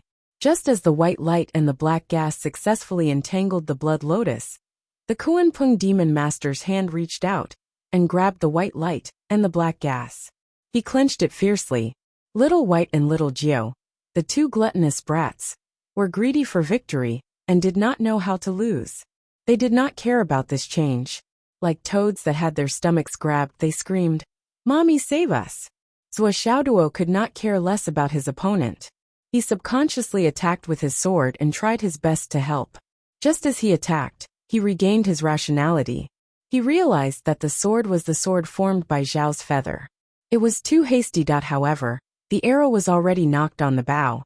Zhou Xiaoduo let go of his worries and used the Flaming Sun Sutra, Grand Sun Primordial Fire, Elemental Fire Technique, Zhu Rong Primordial Fire, and other fire elemental fire to their limits. In an instant, a mighty sun appeared in the sealed space of the Chaos Bell. The blazing sword light pierced the Kuan Peng demon master's hand. The Kuan Peng demon master was not an ordinary person. It was not that he could not dodge or block the attack. However, the moment the sun appeared, the Kuan Peng demon master was dumbfounded. Oh no! Who am I? Where am I? What am I doing? Damn! Why is there a 3-legged golden crow in the Chaos Bell? What the fuck is going on here? With a loud boom, the 2 forces collided violently. Puff! Zhao's feather could not be held together, and instantly turned into fine powder. Zhou Xiaoduo also groaned. He was shocked by the huge force, and was bleeding from his 7 orifices. His internal organs were burning. However, he was able to create a gap and successfully save Little White and Little Jiu. He quickly retreated with the blood lotus petal. Whoosh! Bai and Jiu waved their tender hands at the same time. A patch of green and a patch of red light quickly merged into the Chaos Bell. Then, they were brought by Zhou Xiaoduo into the space exterminating pagoda. A huge amount of Khanate Qi suddenly burst out and covered all auras. The Kuan Peng demon master retracted his hand and stared at the black hole on his fist that had been burned because he was caught off guard, that he fell into deep thought. What's going on? Why can't I figure it out until now? Brother Zhong, what do you think is going on? The Kuan Peng demon master asked. Of course, the Kuan-peng was not stupid. The Chaos Bell was a supreme-grade Khanate numinous treasure, and had its own artifact spirit. The Kuan-peng's question was directed at another Chaos Bell that might know the problem. However, the Chaos Bell was still suppressed by Donghuang's full power.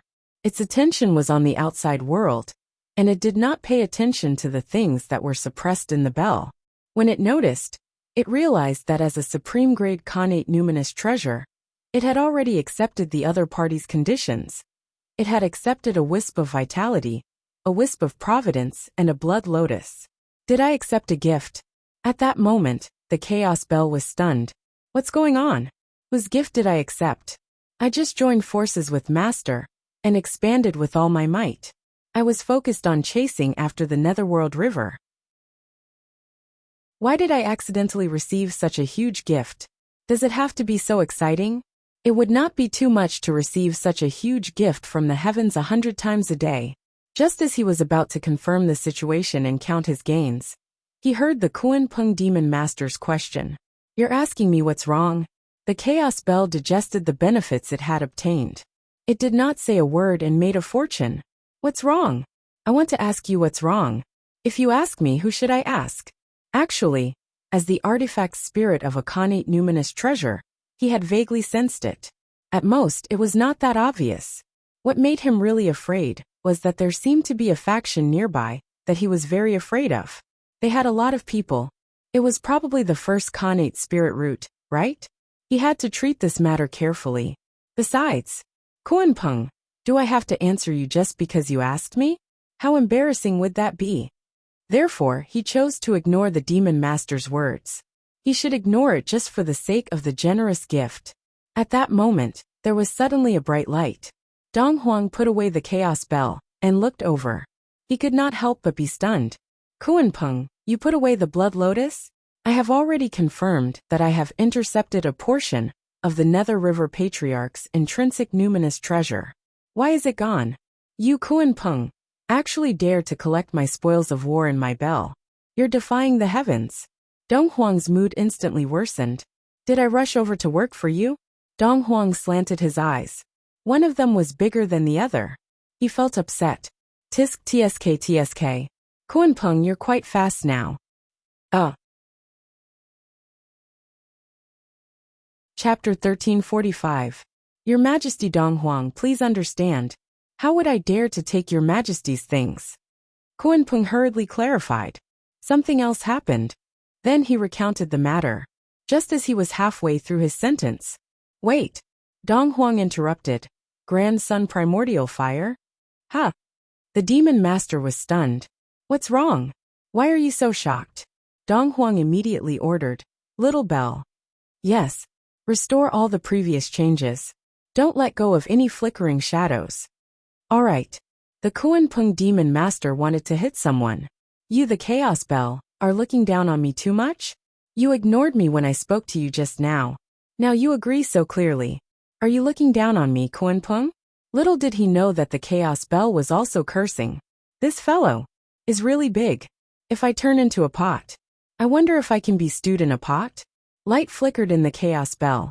With a buzzing sound, all the light and shadows were gathering and restoring. However, the illusory figure and the two rays of light did not leave any traces. In the end, only a small amount of powder was gathered. However, this small amount of powder was mixed with the aura of the three-legged golden crow. Although it was very small, it was real. Donghuang looked at the powder that was sealed by the aura of the Chaos Bell and sensed it carefully. His eyes flickered as he said calmly, "Can you restore it further?" The Chaos Bell moved again. It began to compress shape and trace the origin. In the end, a small feather floated in the air. It was only the size of a sesame seed. Donghuang took a deep breath and sensed the power of the feather. He had indeed sensed the aura of the three-legged golden crow, but he still did not have any impression. Vaguely, there seemed to be an inexplicable sense of familiarity. Donghuang was stunned.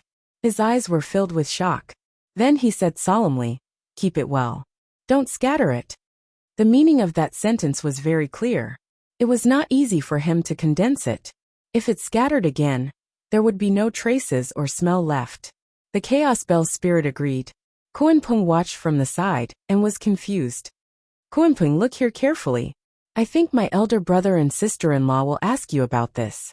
Try to recall and sort out what happened in the short period of time you were in the clock. Dong Huang patted Kuan-peng's shoulder and said, I'll leave this place to you. I have to go back immediately. I'm afraid that you're not the only one who was attacked. Your Majesty, don't worry. With me Kuan-peng here, nothing will happen. Heh. Dong Huang nodded his head. He glanced at the Thunder Eagle city that was already in ruins. He lifted the bell of primal chaos and instantly transformed into a yellow light that sped away. Dong Huang came and left in a hurry. Even after a fierce battle and an exchange of words, they didn't stay for more than 5 minutes before leaving. He came so abruptly and left in such a hurry that even after Dong Huang left, Kuan-peng was still in a daze. He felt that everything that happened today was weird. He subconsciously transformed into his human form and scratched his head. Yes, he had to admit that it was easier to scratch a human's head. Damn, is this the time to think about whether it's easy or not? Now, I should be thinking about what's wrong. First, there was Mingi. His sudden attack was indeed unexpected and caused considerable losses. But compared to what he had lost, the losses of the lower echelons of the demon clan were nothing. Mingi had lost a Khanate numinous treasure. He had lost a petal of the 12th grade red lotus of hellfire. Since ancient times, all the Khanate numinous treasures in the world have been destroyed except for the 12th grade golden lotus of the Western sect's Taoist Jie-in, which had been devoured by the demon race's mutant Taoist when by chance. Today another numinous treasure was damaged. Indeed, the calamity had arrived. Anything possible or impossible had happened.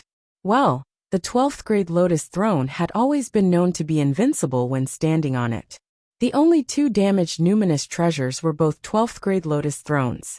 If he met Mingi again in the future, he must focus on the red lotus of hellfire. It didn't make sense that the Taoist one could devour the 3rd grade golden lotus throne, but his swallowing heaven and earth couldn't devour the red lotus of hellfire.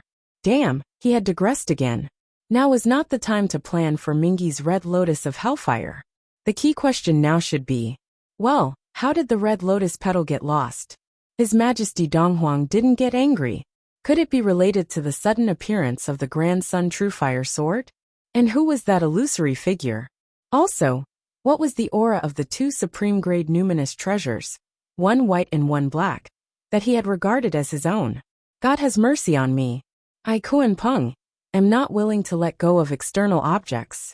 It's just that all the numinous treasures in the world have owners. This time, I finally encountered 2.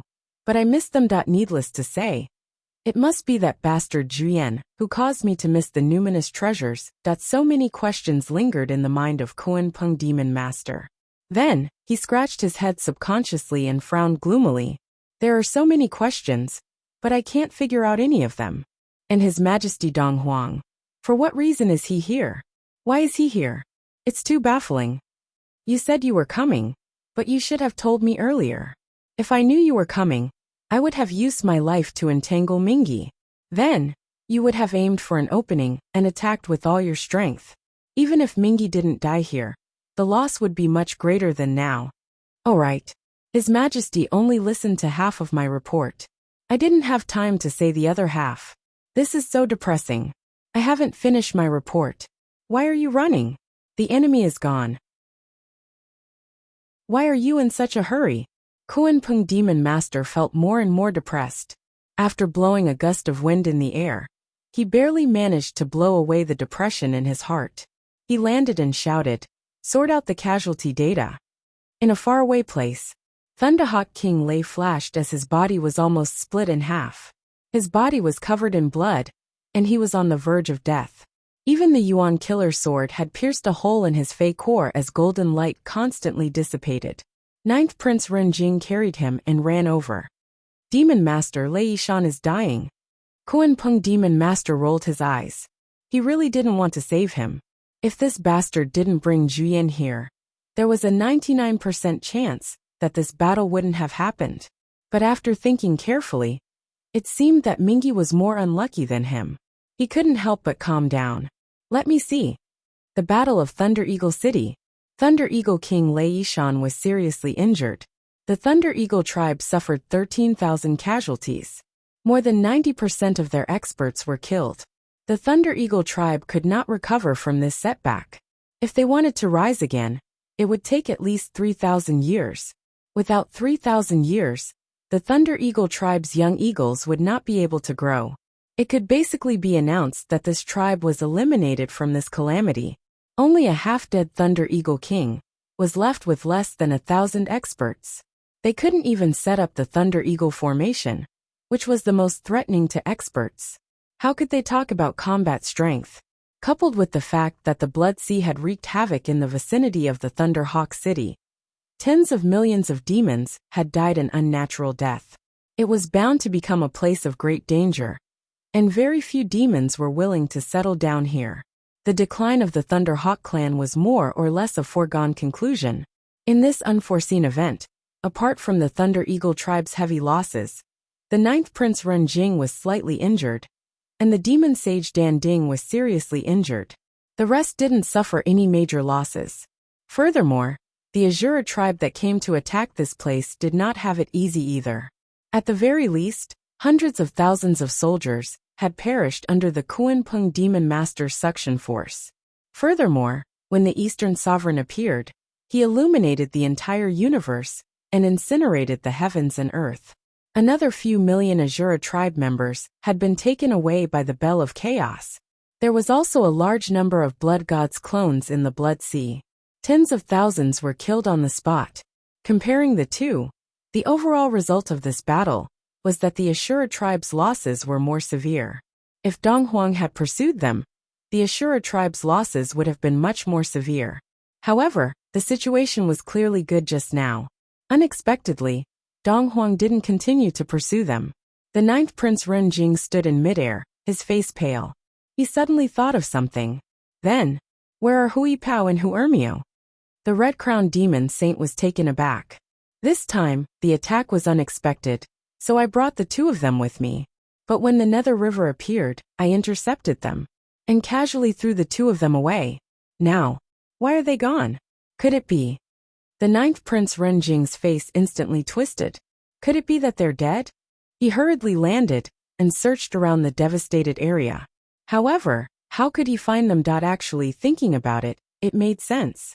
With the two tigers' shallow cultivation, even if they did not fall under the first wave of the Blood Sea's surprise attack, how could they escape from the Blood God's child's rampage after that? There were very few survivors below the sky-soaring realm in Thunder Eagle City, and they could be counted with one's fingers. Sigh, clues. The 9th Prince sighed as he stomped his feet. On the other side, the Netherworld River rode on the bloody light and ran for his life. He was so anxious that he was like a fish that had escaped a net. He didn't know how far he had run. Suddenly, a black light appeared in front of him, and Buddhist light soared into the sky. The benevolent and holy intent on the other side illuminated the world. A benevolent Buddha dressed in pure white monk robes stood together, with a figure shrouded in black gas. The Buddha was handsome. His body was tall and straight, like a jade tree in the wind. However, a faint buzzing sound could be heard from the black gas. Martial Uncle Netherworld River. The monk was gentle and polite. Vajrabuddha. The Netherworld River Patriarch panted. I don't dare to be addressed as such by Martial Uncle. The monk smiled. That Kuan-Pung Demon Master didn't chase after you? Things have changed. Dong Huang suddenly came. It's already very fortunate that I was able to escape alive. The Netherworld River still had lingering fears. In the distance, a black gas soared into the sky. The figure of the fiend ancestor, Rahu, flashed. His eyes were like lightning. Dong Huang Tai actually came personally. The Thunder Eagle City is a small place, but it has received the blessings of both Demon Master Kuan-Pung and Dong Huang Tai. How lucky. Why didn't Dong Huang chase after you? It's because Demon Master Dong Huang is gathered in the same place. I can only focus on escaping. I really don't have the heart to care about anything else. The Netherworld River couldn't understand why Dong Huang didn't chase after him. Although the exchange of blows was short, he could clearly sense Dong Huang's anger. He could also sense Dong Huang's determination to pursue him. However, he didn't chase after him. This matter was truly odd. The matter of setting up a trap to kill the Kunpeng has come to an end.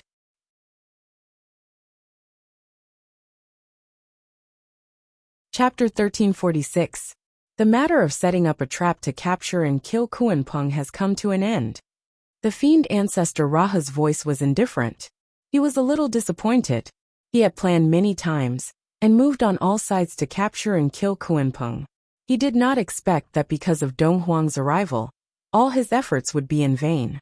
Although Kunpeng could almost match the demon emperor Dong Huang in the demon race, the word almost destined him to be inferior to the demon emperor or Dong Huang. Be it his cultivation level or equipment configuration, he was inferior. Fighting against Kunpeng was a sure-win situation, now that they had to fight against Dong Huang Tai. Even though they still had the advantage, it was impossible for them to kill or capture Dong Huang Tai.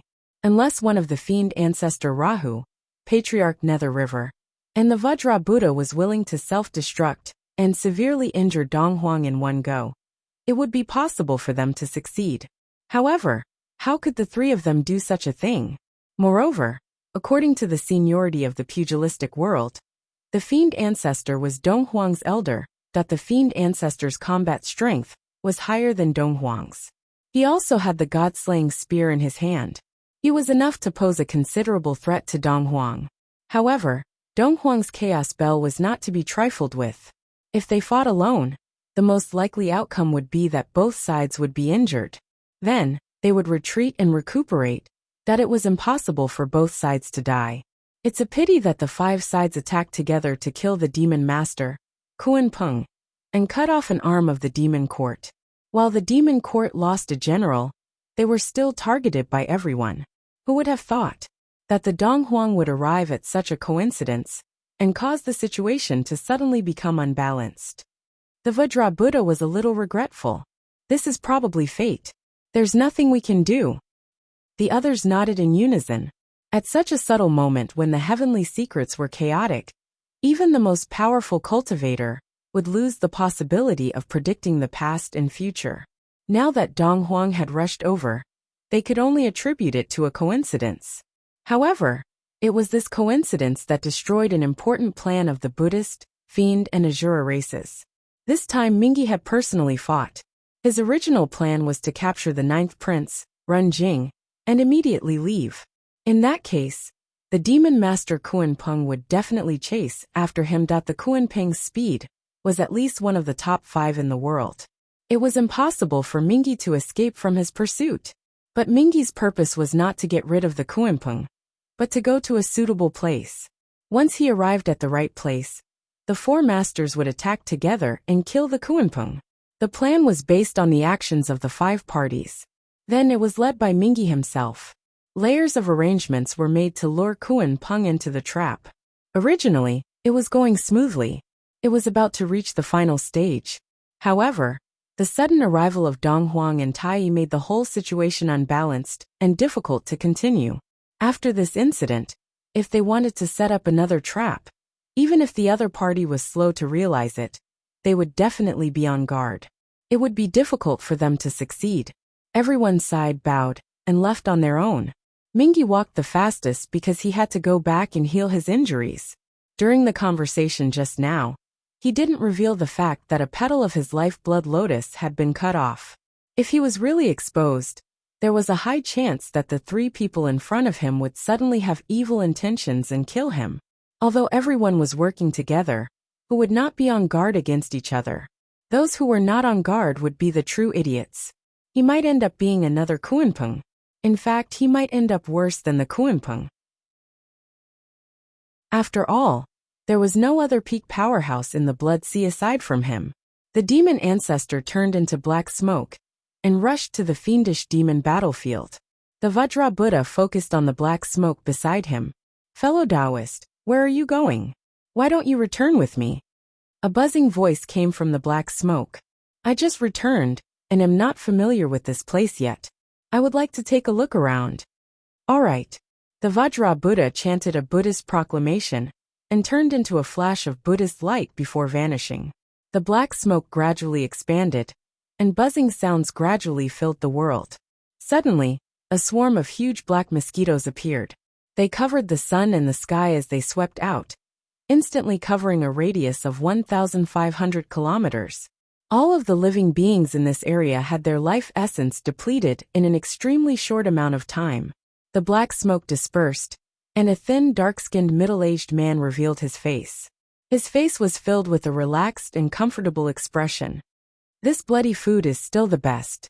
After so many years, I have been tied up by those Western baldies to chant scriptures every day. My mouth is so bland. Countless black mosquitoes returned like 100 rivers converging into the sea. Let's look around a bit more. It is not easy for me to come out. I have to eat my fill. Just as that person was about to leave, he felt strange for some reason. Why are there some divine soul fluctuations so strange? He excitedly opened the compound eye of the heavenly mandate, which could see divine soul fluctuations, and looked over. Hey, who is that? It's two human babies. Their skin is so soft and tender. Not bad. With one look, I can tell that they are delicious. He saw two human youths in the distance currently concealed. They were rushing over and returning at top speed. Who else could they be but Zhuoxiaoduo and Zhuoxiaonian? Naturally, these two did not know that an ancient ferocious beast was waiting for them, drooling over them. The two of them walked over in a relaxed manner. Previously, Zhuoxiaoduo had luckily escaped from the Bell of Chaos. He had hurriedly met up with Zhuoxiaonian and escaped immediately after the battle. Thunder Eagle City was in ruins. The number of life forms in the city was less than 10% of its original number. No demons noticed them at all, and they had escaped very smoothly. Although this trip was full of danger and obstacles, we gained quite a lot. It was worth the price of the ticket. Zhuoxiaoduo was very satisfied, although they did not gain anything specific from this trip. In fact, just seeing the battle between the peak experts at close range was already a great benefit to the two of them. Moreover, they had heard a lot of gossip about the demon race from the red-top demon saint. In the end, Bai and Jiu even snatched something good. Although they did not know what it was, after it entered the Tower of Annihilation, whether it was the Wahuang sword, the god-slaying spear, Yan Shirsi, or Shao, all of them threw themselves at it without any regard for their lives to get a share of it. Although Bai and Jiu tried their best to stop them and snatch a share of it, a lot of it was still divided among them. At this moment, Little White and Little Jiu were puffing their cheeks and sulking. The more obvious change was that the luck of the entire Tower of Annihilation seemed to have increased a lot because of this, and its effect was more outstanding. They flew over this forest in the sky. Zhuoxiaonian suddenly frowned and said, "The death aura in front is very strong. It seems to be a land of death." Upon hearing that, Bai and Jiu, who were still feeling depressed, immediately perked up. "Where is it? Where is it?" Yan Shirsi, who had absorbed a lot of demonic qi and was already starting to take shape, also needed the death aura to grow. Hearing this, he immediately appeared. "Where is it? Where is it?" Actually, there was no need to say anything. They could see it as soon as they came out of the Tower of Annihilation.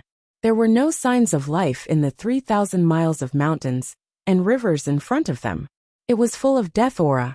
It was really a land of death. Countless fragments of soul power floated in the air, dispersing bit by bit. Seeing this, Bai and Jiu were overjoyed. Without a word, they turned into two rays of light, one white and one black, and merged into one and rushed out. A wisp of demonic qi followed closely behind. Neither close nor far. In the forest, the dark and skinny Taoist, who was sitting cross-legged on the mountain peak, looked ahead with a smug smile. The little guy in front of him did not notice him at all. He even released his spiritual treasure. Devouring the death aura? Not bad, not bad. Ha ha ha, isn't this my opportunity? He could feel from afar that the three spiritual treasures were not bad. Perhaps they were not as good as the golden lotus, but they were more suitable for him to devour. Looks like I'm in luck today. Little White, Little Jiu, and Smoking Shirsi, who were charging forward, were halfway there when the three of them suddenly felt their hearts palpitate. There seemed to be danger ahead. And it was a big crisis. The three immediately stopped and shouted, "Mama, come quickly. Let's go together." In fact, they were secretly communicating with each other. Mama, there's an ambush ahead. I'm scared. Zhou Xiaoduo and Zhou Xiaoyan were stunned. An ambush? Are you scared? I didn't notice that. Following which, a piece of heavenly secret order flew out soundlessly. He laughed. Slow down, slow down. Wait for me. Ha ha ha. Zhou Xiaoduo was especially careful when releasing the heavenly secret order this time. He quietly approached the danger on the other side without being discovered. He did not know if he was lucky or the other side was too careless. Zhou Xiaoduo quickly checked and found out the other side's origin. Blood-winged black mosquito, a primordial beast, a connate mutant. It died in a disaster. Zhou Xiaoduo's eyes lit up as he thought of something. He had heard countless legends about the blood-winged black mosquitoes, but they were all limited to the ancient gossip. He did not have much respect for them. However, since the other party was able to survive from ancient times until now, and was waiting to ambush him, even if he did not have any respect for them, he still had to be afraid. He had to be careful. He could not be careless about such an old monster. However, it seems like this death by calamity can work a little. Seeing the Heavenly Secret Order's comments, Zhou Xiaoduo started to think of a plan. Maybe I'm its disaster. At this moment, the Huahuang sword, who knew what was going on outside, kept chirping in the space-destroying tower. It's the blood-winged black mosquito. Zhou, think of a way to put this guy into the space-destroying tower. Put it into the space-destroying tower? Zhou Xiaoduo was shocked. Although he had begun to plan how to deal with the blood-winged black mosquito, his main idea was still the Grand Sun primordial fire, Wu people's primordial fire, and the path of fire incineration. This is an ancient ferocious beast. You can't handle it outside. The sword of Empress Enviwa was a bit anxious. With your current cultivation base, you are far from being able to release my full power. Even with Whitey and the others, you are still no match for the blood-winged black mosquito. If you try your best, you will die, and all your treasures will fall into the hands of the blood-winged black mosquito and become its food. The only thing you can do now is to lure this guy into the space-destroying tower. You can defeat it with your power, as the master of heaven and earth, and the path of fire. No way, this mosquito is so powerful. Chapter 1347. Zhou Xiaoduo was startled. The blood-winged black mosquito is an ancient ferocious beast with countless clones. Sigh, I don't know if it's its real body or its clones. Anyway, let's kill it first. Huahuang's sword said urgently. Make a decision quickly before it's too late. Remember, you must lure the blood-winged black mosquito into the Tower of Annihilation. Leaving even one mosquito outside will cause endless trouble.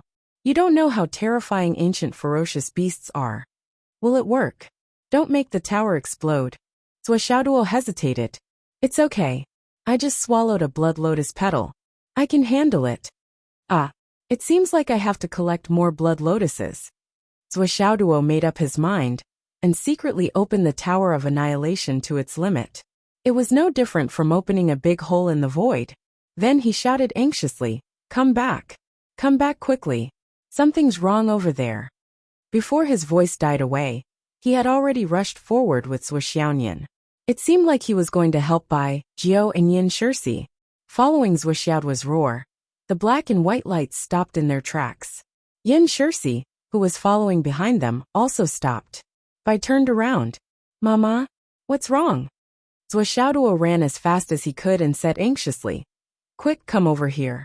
To me. Bai pretended to be hesitant. "There's delicious food over there." Zhou Xiaoyan said sternly, "Don't talk nonsense. Come here quickly."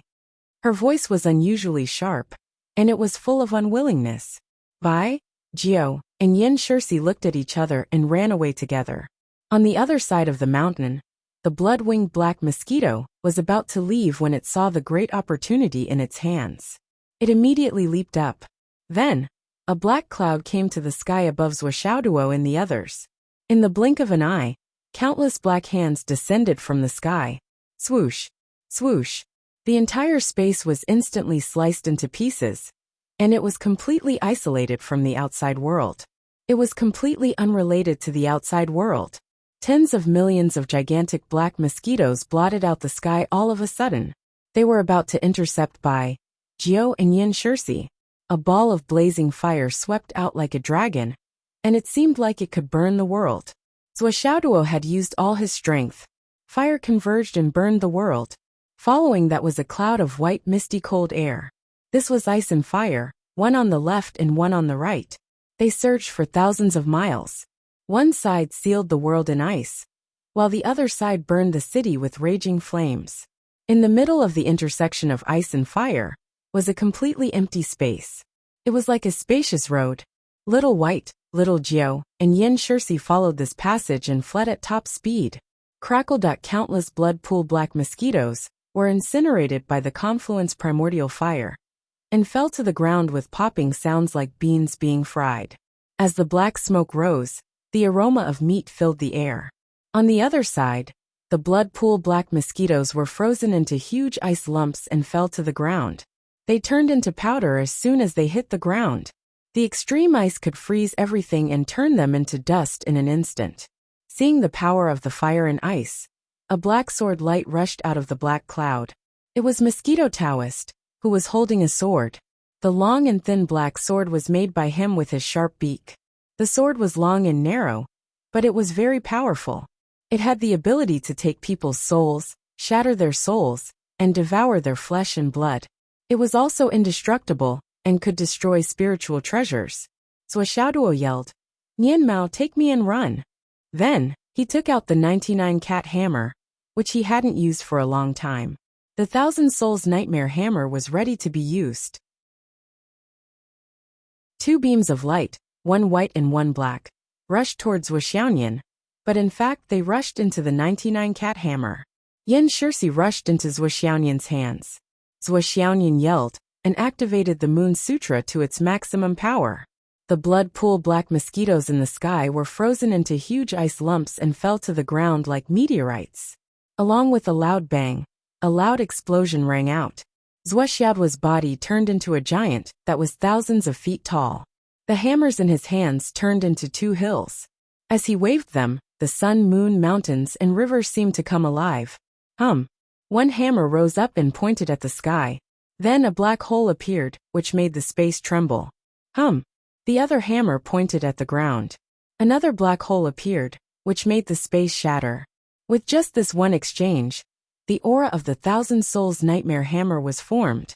With a thunderclap in the sky, a gate of hell was formed.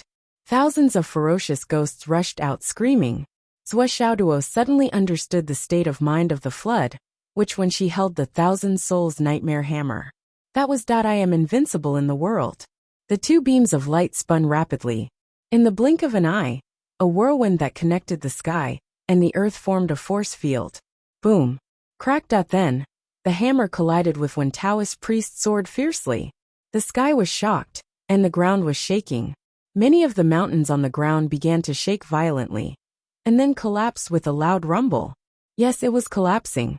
It was not just collapsing and collapsing. Rocks flew into the sky, and raging waves hit the shore. One Taoist priest thought that it would be a piece of cake. He didn't expect his opponent to have the cultivation of the Zenith Heaven realm. Moreover, it was not an ordinary Zenith Heaven realm cultivation. It was almost at the peak of the Zenith Heaven realm. What's more, his opponent's weapon was super. It was a head-on collision. Even though when Taoist priest's cultivation was higher, he was still pushed back hundreds of miles with a muffled groan. The giant blood-winged black mosquito trembled violently. When Taoist priest was furious, and his ferocity was burning. With a shake of his wrist, the long sword that was bent straightened instantly. "Junior, you have angered me." With a shake of his body, he turned into a giant thousands of feet tall.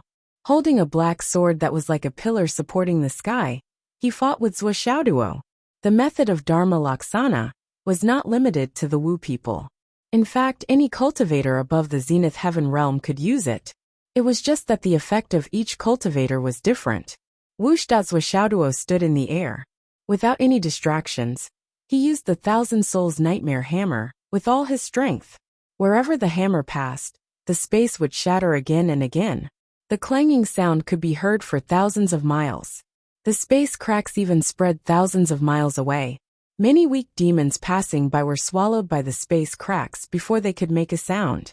The 99-cat hammer kept colliding with one Taoist priest's sword. Facing this famous fierce beast from the antiquity times, Swordsmanship did not retreat at all. Instead, he fought fiercely, with a high fighting spirit. The two giant hammers and the purple flames that kept gushing out of Swordsmanship's body almost burned a big hole in the sky. As when Taoist priest fought, he sent out numerous doppelgangers, as if he was dealing with other enemies.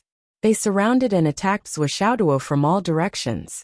According to Wen Tao's priest's judgment, he did not need too many doppelgangers. He only needed one doppelganger to bite Swordsmanship once, and that would be enough. But this unique fighting style that he had relied on to become famous, which had always been successful, actually had no effect on this freak in front of him. Swordsmanship did not dodge at all. He fought fiercely and attacked fiercely. So many mosquitoes want to bite me? Come on. Come on. Come on. Come on. I am covered in genuine fire of different colors. Why don't you try to bite me? As Swordsmanship expected, even though countless bloody winged black mosquitoes rushed up, they were directly swallowed by the genuine fire of different colors. Many of them were directly turned into fuel. After a while, even when Taoist priests began to feel sorry for him, he had sent out so many doppelgangers, but they failed to bite him. On the contrary, the flames on this guy's body were becoming stronger and stronger. This was simply thinking of this, when Taoist priest roared and called back all his doppelgangers. The fundamental reason why he no longer maintained the fixed strategy was that he found that his doppelgangers did not work on the man and the woman in front of him at all. The woman directly turned the mosquitoes into ice, which was better. Although most of them were turned into powder when they fell to the ground, there were always some that escaped and had a chance to come back. But this man directly used his doppelgangers as fuel. As soon as he called, the remaining bloody winged black mosquitoes rushed to him. But most of them had been killed, and some had been turned into ice, lying quietly on the ground. When Taoist priest waved his sword like the wind, constantly spewing out clouds of black gas. Since the birth of the Khanate realm in antiquity times, this is the first time I have used my real strength in a head-on battle. This guy in front of me will definitely not be my match if we fight for a long time. Although he is full of vigor and strong in combat, when it comes to foundation, he is still much weaker than me after all these years. I am confident that I can exhaust him to death. As long as his spiritual power is not enough, I will take advantage of it and bite him. As long as I bite him, all the treasures in his hands will be mine. They will all be mine. These are all primordial spiritual treasures, the primordial first spiritual root, and the doppelgangers of the god-slaying spear. What the fuck? Damn it. I am going to make a fortune today. I will not let them go. These are all my opportunities. I can't miss them. If I let them go, I will regret it for the rest of my life. Not only can I not let them go, I have to end the battle quickly. This battle had caused a great disturbance. It was no less than the battle between the Kunping and Ancestor Nether River. If someone else came, the benefits would inevitably be shared. That would be very bad. When Taoist priest made up his mind, the sword in his hand turned into sword mountains and sword prisons, and kept falling. Looking from afar, it was as if a mountain of swords was falling from the clouds above the 9 heavens, smashing down without stopping. The feeling of the sky collapsing and the earth sinking was so real. Swordsmanship had performed the 1,000 Souls Nightmare Hammer to his heart's content, and used all kinds of genuine fires to the limit. He had used all his skills to resist Wen Taoist priest, but he was still at a disadvantage. It was an indisputable fact. The primordial ferocious beast was indeed powerful. Chapter 1348. The more Swordsmanship fought, the more he realized one thing. The so-called hidden strength, the so-called trump cards, in front of this level of existence, it was just a joke. Impossible. His opponent was like a mountain pressing down on him. If there was even the slightest mistake, it would be the end of his life. There was no luck. In front of this kind of cultivation, hiding one's strength could only exist when they were evenly matched, or when he had the upper hand. Indeed, he could calmly think about what trump card he should use to end this battle. But when faced with a truly formidable opponent like the one in front of him, this kind of pervasive chain of attacks from all directions, and he had fallen into a situation where he was in a solid disadvantageous position, the only thing he needed to consider was how to use all of his methods and barely hold on. As for whether he should hide or not, there was no time for such thoughts. Thousand Souls Nightmare Hammer, the power of light and heavy, Flaming Sun Scripture, Grand Sun True Fire, Primordial Fire Technique. Zhu Rong was really angry. His maximum output was thrown out without any hesitation, except for the Starry Sky Eternal Stone, which he could not spare. Everything else that could be used was out. The crazy sound of collision shook the surrounding mountains and rivers, causing them to collapse. The more Zhuo Xiaoduo fought, the more uncertain he became. Too strong, too abnormal. When had he ever met such an abnormal sword? If not for the battle today, someone told him that there was a sword that could meet his hammer head-on thousands of times without any damage. He would not have been able to do it even if he was beaten to death. This is fucking cheating. What happened to the promised divine weapon? What happened to the promised number one in the world? This was probably Zhuo Xiaoduo's shallow knowledge. At this level, the enemies he met basically all had weapons that were not inferior to his 99 Kitty hammer. What's more, because the 99 Kitty hammer had not fully matured, there were many weapons that were far superior to the 99 Kitty hammer. For example, the demonic ancestor's god-slaying spear, Dong Huang's Bell of Chaos, the Demon Emperor's Mountain River Sword, and the famous weapons of various immortals and Buddhas. Seeing that Zhuo Xiaoyan had already reached the edge of the void opening of the Tower of Annihilation, Zhuo Xiaoduo, who was almost out of strength, roared. The flames of various colors that were flowing out of his body rose again and burned fiercely, causing a large area of the space to collapse. The Thousand Souls Nightmare Hammer was pushed to the limit as well. Immediately, the cries of ghosts and the howls of gods could be heard, and the light of the sun and moon dimmed. The Mosquito Taoist on the opposite side was even angrier. It was just a fight, but this guy seemed to be afraid that no one knew he was fighting. He made such a big scene. This was too big of a commotion that those guys better not come. He couldn't help but feel more and more anxious.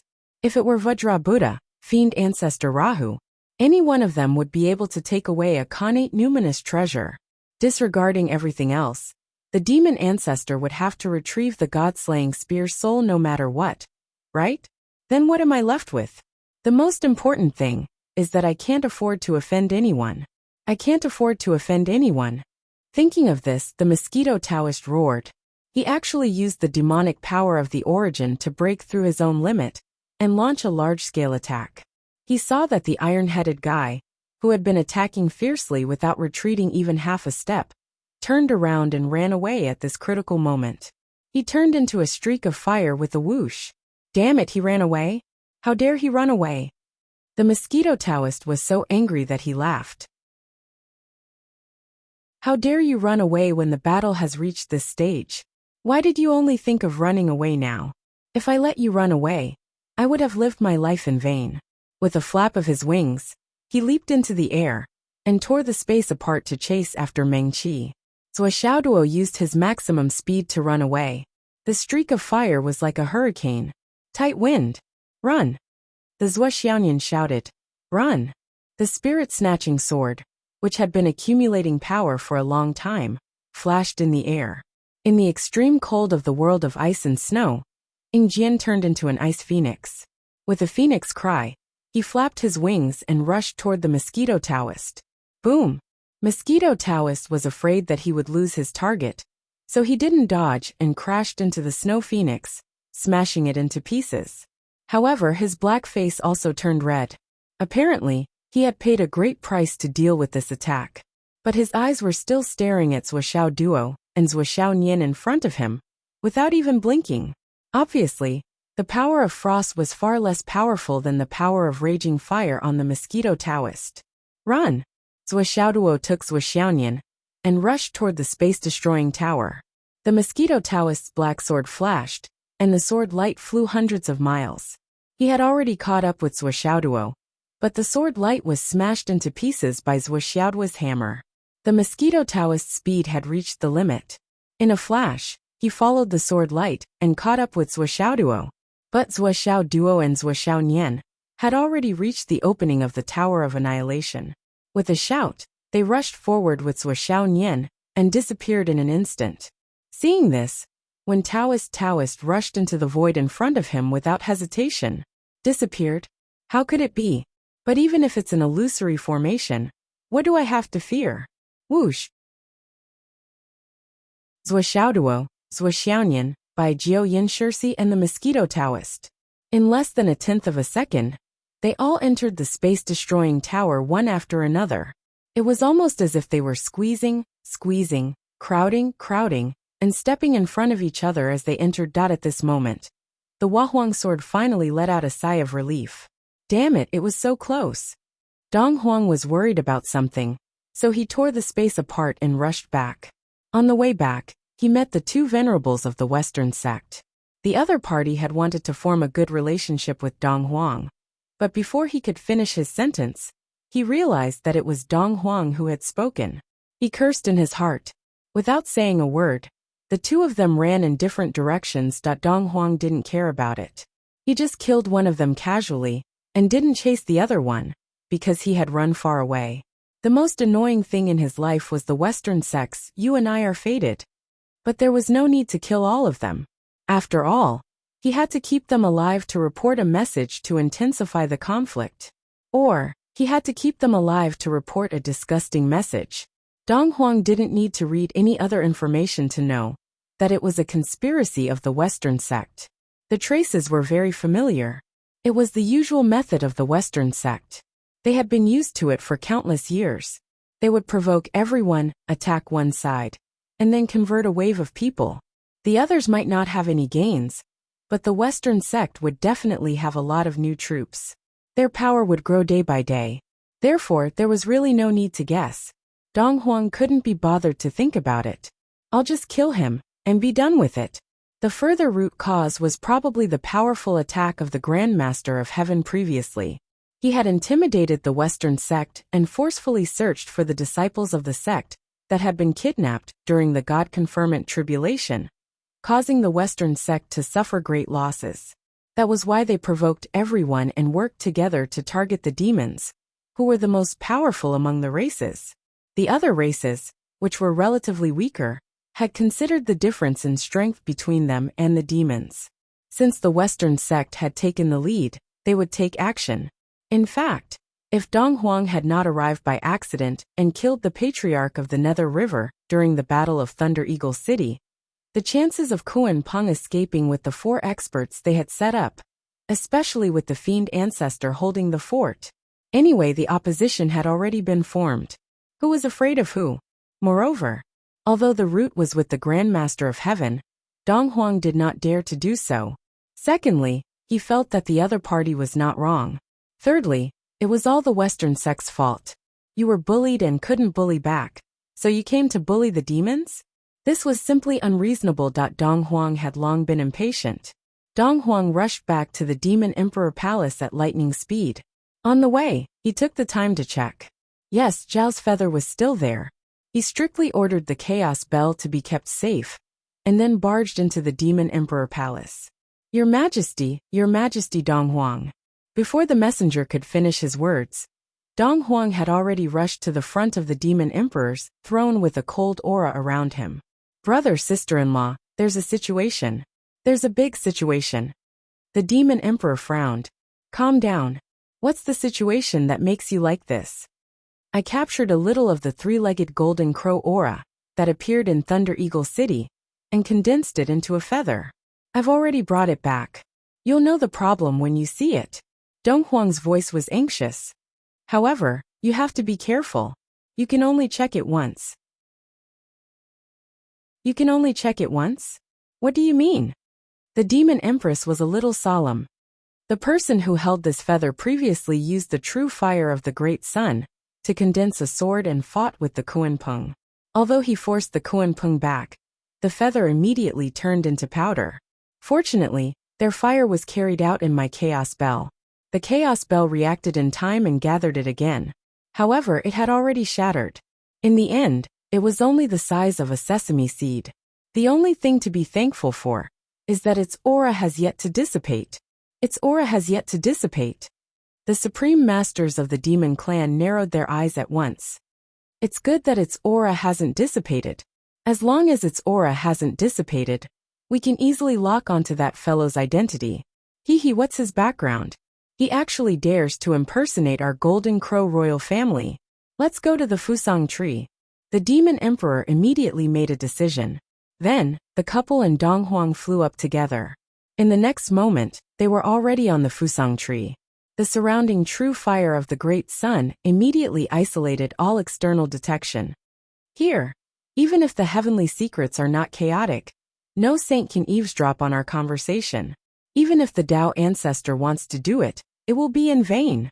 Now that you're awake, even if the golden crow aura you brought can dissipate at any time, there's still enough time for us to identify and investigate. All right. Second brother, take it out. All right. Dong Huang carefully took out the Shao feather from the chaos bell. Outside, there was the pure true fire of the great sun that belonged to Dong Huang, carefully protecting it. The demon emperor and the demon empress were calm.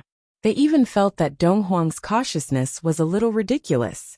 Could it be that second brother had been frightened to death? It's rare to see someone so cautious to this extent. The title of the book has been changed to Imperial Tao. There's no need to say anything. I really don't want to deal with the trouble. Moreover, the most important thing is that the copyright of the word heterodox is not easy to sell. Everyone knows. I'm working hard to write. I'm preparing to save up and give my brothers a good burst of 10 chapters.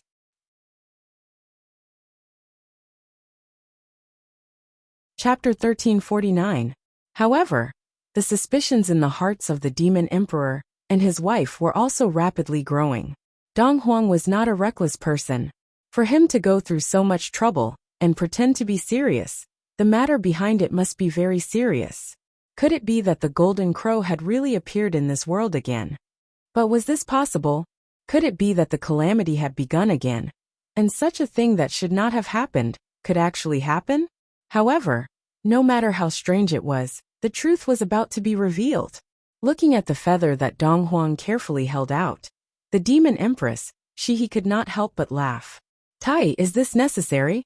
Even when your nephew was born, I don't think you've been this careful. Dong Huang Tai smiled bitterly. Sister-in-law, this. You still have to confirm it yourself. There may be some differences, but I really can't tell. I don't know if I'm wrong. Take a look for yourself. This. Dong Huang stuttered. The demon emperor was stunned. The demon empress also realized that Dong Huang's words had a hidden meaning. Furthermore, he had made his intentions very clear. The demon empress' body trembled as she thought about it. She cried out, "Second brother, you mean?" "No, I didn't say anything." Dong Huang quickly shook his head. "I just want you to take a look at it. The three of us can identify it together." The demon empress' eyes were filled with anxiety as she stared at the swaying great sun true fire. Her beautiful face turned from red to pale, and then from pale to red. Whoosh! The great sun true fire spread out. Inside was a vacuum cover the size of a human head. Shao, the three-legged golden crow feather the size of a sesame seed, floated up and down. The demon emperor's eyes were wide open. He almost stuck his eyes to the feather, but the demon empress reached out and threw his eyes aside. Then, he hurriedly moved closer and stared at the bright yellow feather. However, at a glance, his eyes were already filled with tears. Second brother. His second uncle. You. His lips trembled. Did you feel something? Dong Huang coughed. Hesitation could be seen on his square and dignified face. After a while he said, "It's really been a long time. I don't dare to say that I can confirm anything. Otherwise, why would I go through the trouble of bringing Ling Yu back and making you confirm it with your own eyes?" If it was in the past, the demon empress would definitely scold him. But now, Shiha had no time to curse. She just stared blankly at Zhao's feathers floating inside the cover. He wanted to break the barrier several times, but his hands were trembling, and he didn't dare to make a move. Finally he pleaded, "Second brother, please open it." At this moment, The demon emperor had already jumped up from under the tree. With a nervous look on his face, he asked, "How is it? How is it?" However, both of them ignored him. Dong Huang coughed and said, "Okay, I'll open the shield now." The monster emperor was nervous and quickly said, "Let me protect him." She has said in a trembling voice, "Let me check." The three of them had a clear division of labor. However, with their cultivation, such a small matter required the three of them to divide the work. It was obvious that this matter was extremely important. Dong Huang took a deep breath and used his divine perception to stir the Dong Huang bell. The bell responded instantly and opened the shield. The feather floated out quietly without its restraints. At the same time, the monster emperor's spiritual energy and the power of the grand sun primordial fire surged out and carefully protected the feather. His spiritual energy even lifted the feather up. The demon empress took a deep breath and stretched out her slender hand. She carefully held the feather in her palm. With just a touch of her spiritual energy, the Zhao's feather immediately exuded a pure demonic aura. Without a doubt, this was the aura of the three-legged golden crow that belonged exclusively to the royal family.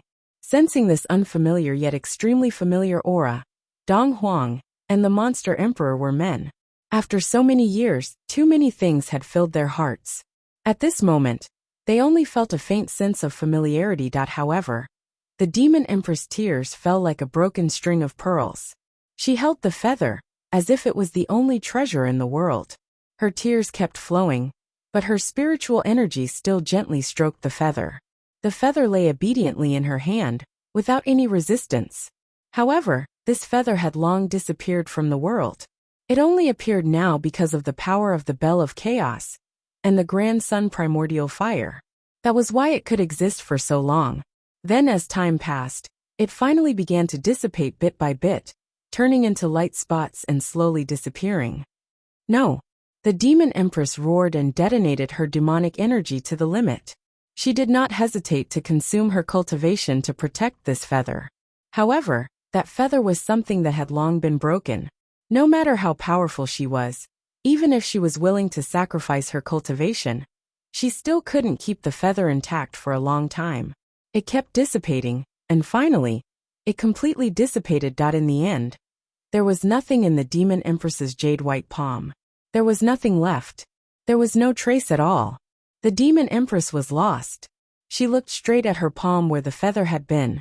Throughout the entire process, the three of them did not make a sound. After a long time, Dong Huang coughed and was full of anxiety. He was afraid to break the silence and said carefully, "Are you sure? Do you recognize it?" The monster emperor coughed and looked at his wife's expression hesitantly. He said, "I am 80% sure. This should be seventh brother's feather." The demon empress suddenly stood up and completely exploded. "Bastard! What do you mean by 80% sure? What should this be? What should be? Jun, are you out of your mind? Can't you recognize your own son's aura? You. What kind of face do you have to be a father? How can you not be despised?" The monster emperor Jun was in a sorry state. He said, "It's really because of the time. It's been too long. I was just trying to be safe. I didn't dare to say it with certainty. 80% is already very high. If I really said it with certainty. So what if you said it with certainty? Shouldn't you say it?" The demon empress said angrily. "Even if another 100 million years pass. This is also my son's aura. Even if another billion years pass, I won't be wrong. But as a father, you don't even dare to say a word of truth. Tell me, what's the use of having someone like you?" She paused and suddenly burst into tears. "My son is not dead. My seventh brother is back." He burst into tears, tears streaming down his face. She cried so loudly, as if she wanted to vent out all the grief and longing that had been accumulated for tens of thousands of years. Dong Huang and the monster emperor looked at each other and sighed softly. Perhaps this was the difference between men and women.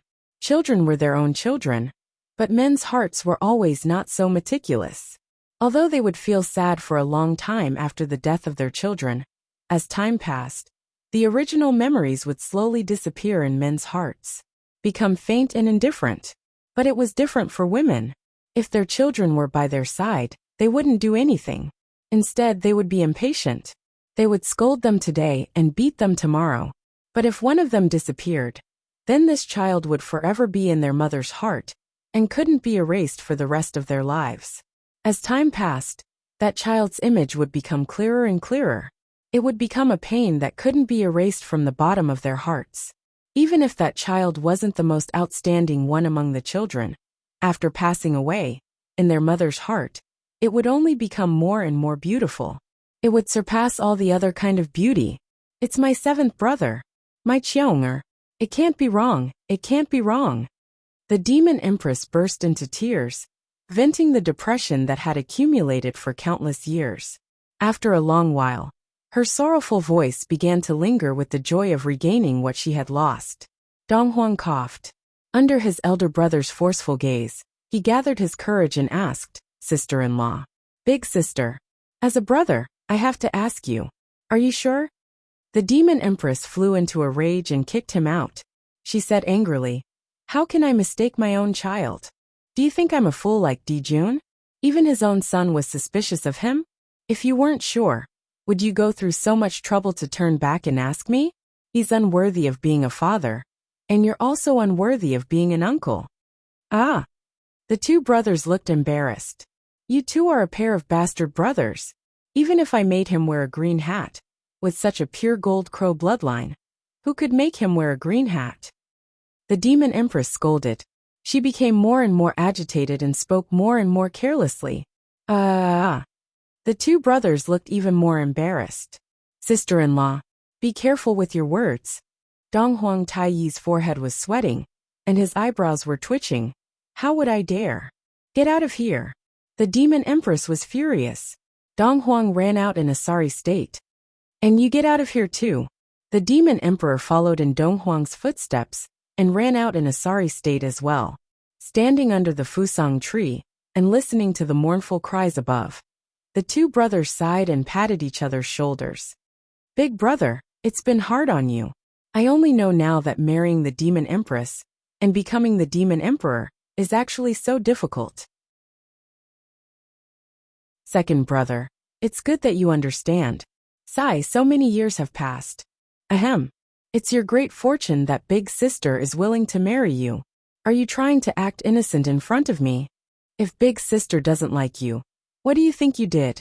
As the demon emperor, how can you talk behind someone's back? Damn. You. The demon emperor widened his eyes. He wanted to act as the big brother and reprimand his brother, who hadn't acted like this for a long time. However, he heard a sobbing voice above his head. "Tai, where did you find your nephew?" Dong Huang said, "Ahem, Thunder Eagle City. I'm going to bring him back. I'm going now." The demon empress was resolute and said without any doubt, "My son has been wandering in a foreign land for so many years. I don't know how much he has suffered. That's why he didn't die and almost died. I must bring him back and make it up to him." "Ahem, bring my nephew back. That's for sure. I heard that it was because he had a fight with the Kuanpeng. That's why he destroyed this feather." The demon empress immediately recalled this matter and was furious. "Why did the Kuanpeng hit my son? How dare he?"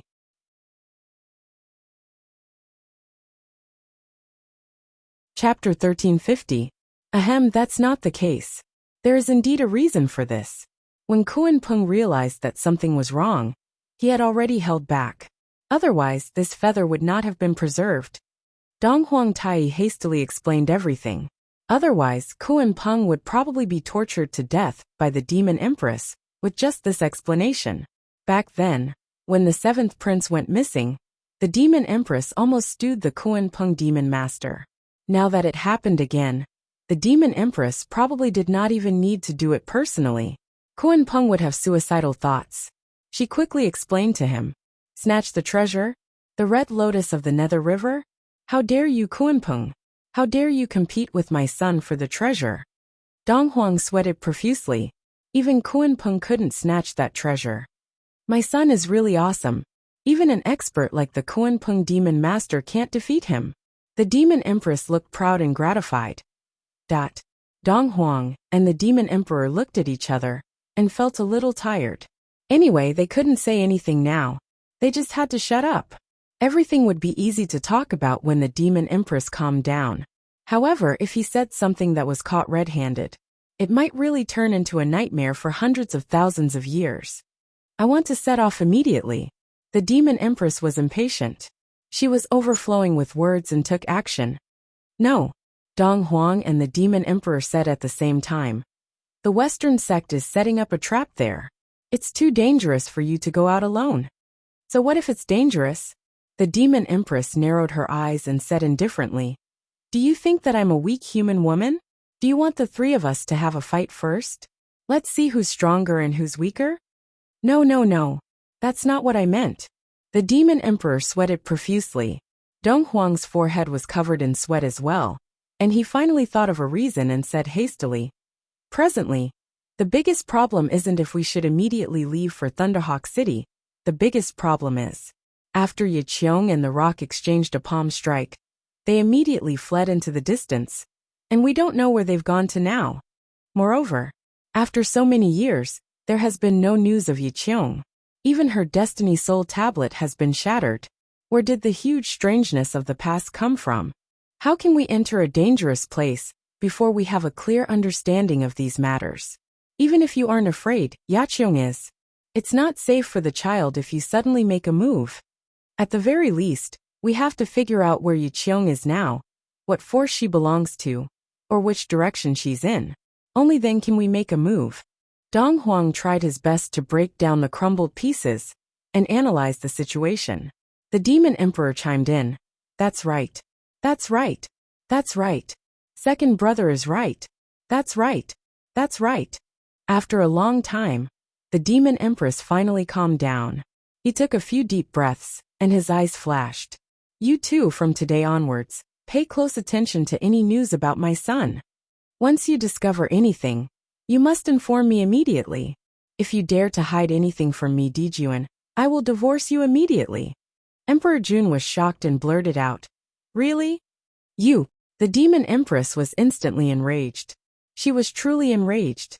The grand sun primordial fire rose all over her body, and even the demon emperor palace was engulfed in flames. I will never leave, the demon emperor roared. No matter what, I will not. Second brother. Second brother. He turned his head. Dong Huang was already one step ahead of him. He ran away without a trace.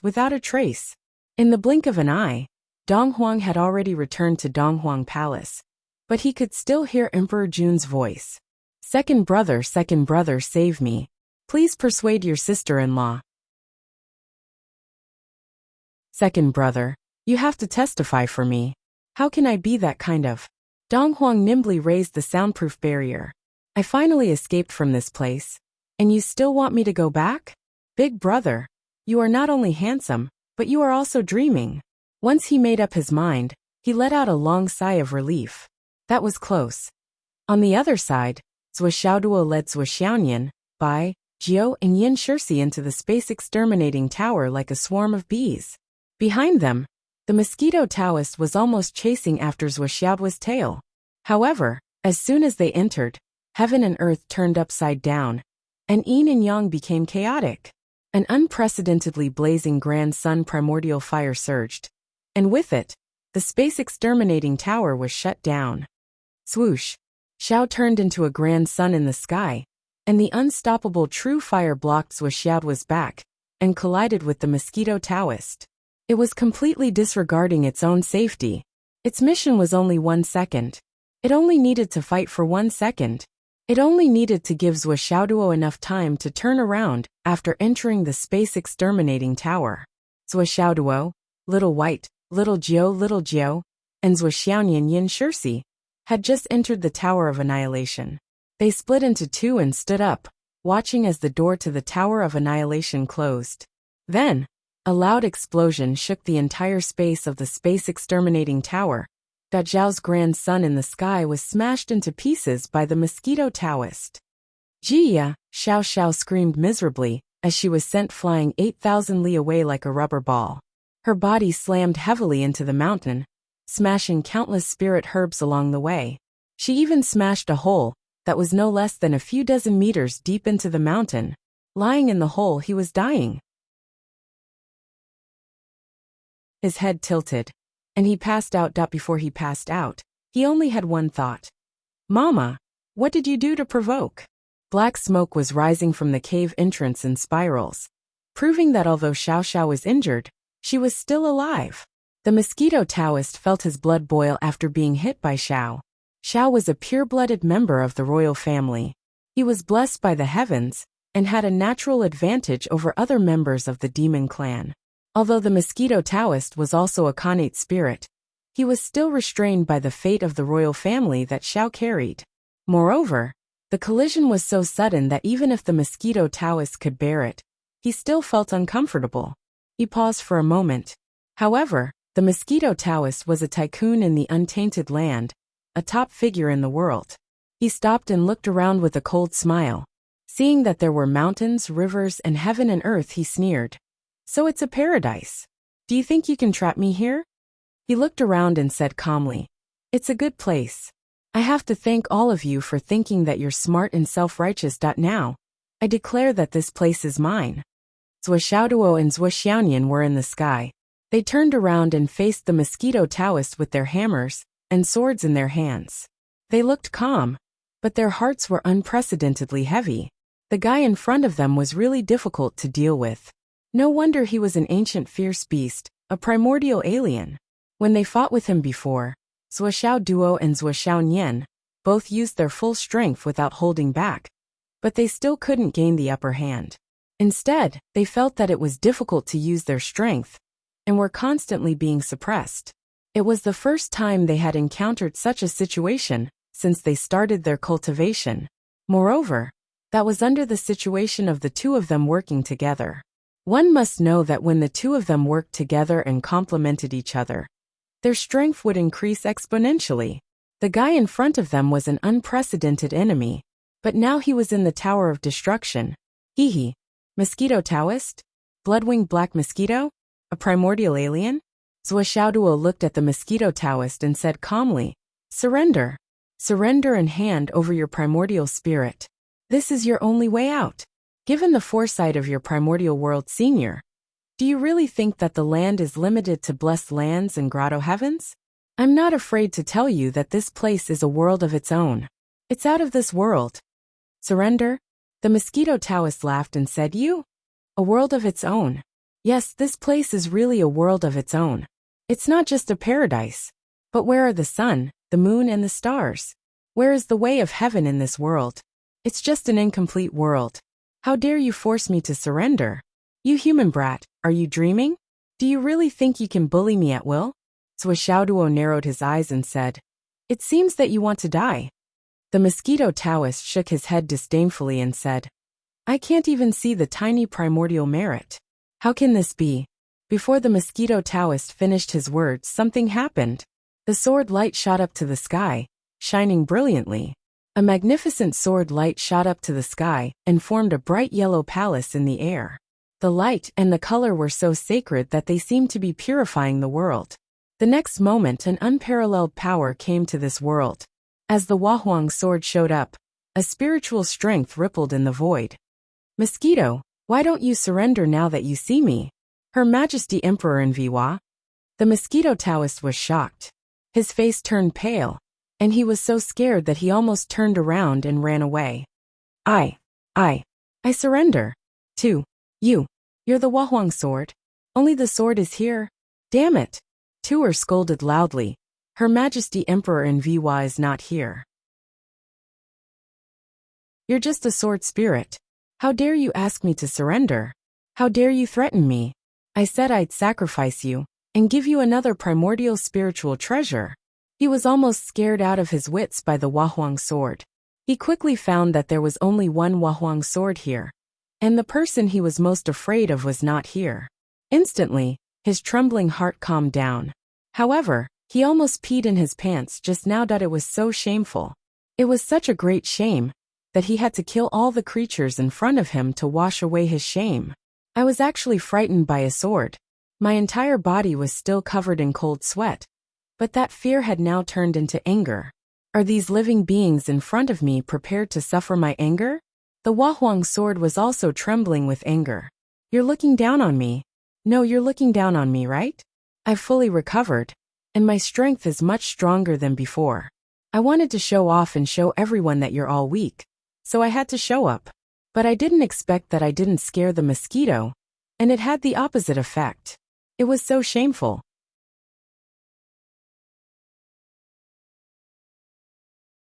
Chapter 1351. Mosquito, you're courting death. The spiritual power of the Wahuang sword shook the void. Ha ha ha. When I break this space and capture these two human brats, even your Wahuang sword will be mine. Do you think you're still the sword of Empress Hua in primitive times? Bah. Mosquito Taoist shook his hands, and the 12 pairs of giant wings on his back suddenly flashed. A sudden buzzing sound reverberated between heaven and earth, and there was a fierce light in his eyes. Zuoxiao's spiritual power was connected with Xiaolong's. With the help of Xiaolong's power, he merged with the space of the Tower of Annihilation to the greatest extent. Then he shouted, "Listen to my command in this world.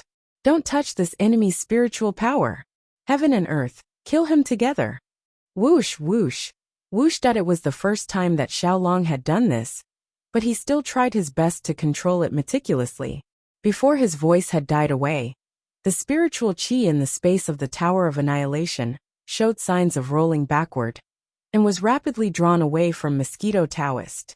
This showed that from this moment on, the spiritual qi in the Tower of Annihilation would only be supplied to Zuoxiaoduo, and would not be replenished by Mosquito Taoist at all. If this guy used up all his strength, he would become a dry corpse. Mosquito Taoist smiled faintly. Don't try to trap me with such a petty trick. After saying that, his body flashed and hundreds of thousands of Mosquito Taoist appeared. Each one looked exactly like the original Mosquito Taoist. They were tall and thin, and held black swords. Cold light flashed in their eyes. Then thousands of Mosquito Taoists jumped up together. Let's end this quickly. I don't like to waste my breath. I'm used to opening my mouth to say hello. Boom! Zuoxiao's mind raced. He activated the Zhu Rong genuine fire in his body and shouted softly, Zhu Rong fire of heaven and earth. With a light boom, the whole space of the Tower of Annihilation was suddenly filled with Zhu Rong genuine fire. There was no place where Zhu Rong's fire did not burn, and the primordial fire burned the enemy. Zuoxiaonian and Zuoxiaoduo were in the burning atmosphere. As the flames burned, they controlled the genuine fire, and fought with Mosquito Taoist for the second time. In this second battle, the situation was vastly different from the previous one. Previously, even when the ice and fire were intertwined, it was still just the two of them exerting themselves to the limit and joining forces to resist the enemy. Now, they were relying on the Tower of Annihilation to gather the power of the entire space, to strengthen themselves to the maximum limit, and weaken the enemy. The situation of the battle immediately tilted. Although Mosquito Taoist had many incarnations, they were just incarnations after all. They didn't have the power of the original body. Once they fell into the torrential Zhu Rong true fire, they immediately let out miserable shrieks. Although they were barely able to survive, they were barely surviving, when Taoist snorted with surprise in his eyes. It's Zhu Wu's fire. Just now, Zuoxiaoduo had used the convergence of flames in order to achieve the highest output. When Zhu Rong's genuine fire merged with other flames, its lethality was undoubtedly very high. However, due to the limitation of his cultivation, it was not eye-catching. Thus, when Taoist did not recognize it. After all, he had never fought with Zhu Wu in person. However, at this moment, when he was in the complete Zhu Rong's genuine fire, he recognized it immediately. Zhu Wu is dead. What's the use of passing down the knowledge of the genuine fire? When Taoist shouted, all his incarnations returned to his original body. However, the countless black swords didn't leave at all. They stayed by his side, like hedgehogs piercing into the sky, and charged at them aggressively like tanks. Zuoxiaoduo and Zuoxiaonian were not afraid at all. They rushed forward together, and with the help of the power of the Tower of Annihilation, they started a fierce battle, with Wen Taoist in his strongest state. At this moment, the 99 Kitty Hammer and the Spirit Snatcher sword combined strength and gentleness, And the combination of ice and fire, they cooperated seamlessly. The two of them joined forces and managed to tie with Wen Taoist in a short time. The Tower of Annihilation was even more powerful. Endless spiritual qi rushed into their bodies like a tsunami, quickly replenishing their energy. However, Wen Taoist could only hold on with his own strength.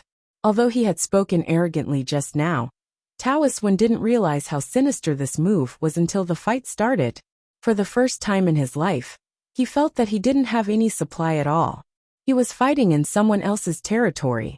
Right now, he could still deal with the situation without winning or losing, but he had already given it his all. This kind of peak condition could not be sustained for long, and this was only a draw. After a while, he would inevitably fall into a disadvantageous position, and the more he fought, the worse it would be. When Taoist realized that he couldn't stay here for long, he forced Zhou Xiaoduo and Zhou Xiaoyan to retreat, and then rushed out quickly. However, it was too late for him to realize this.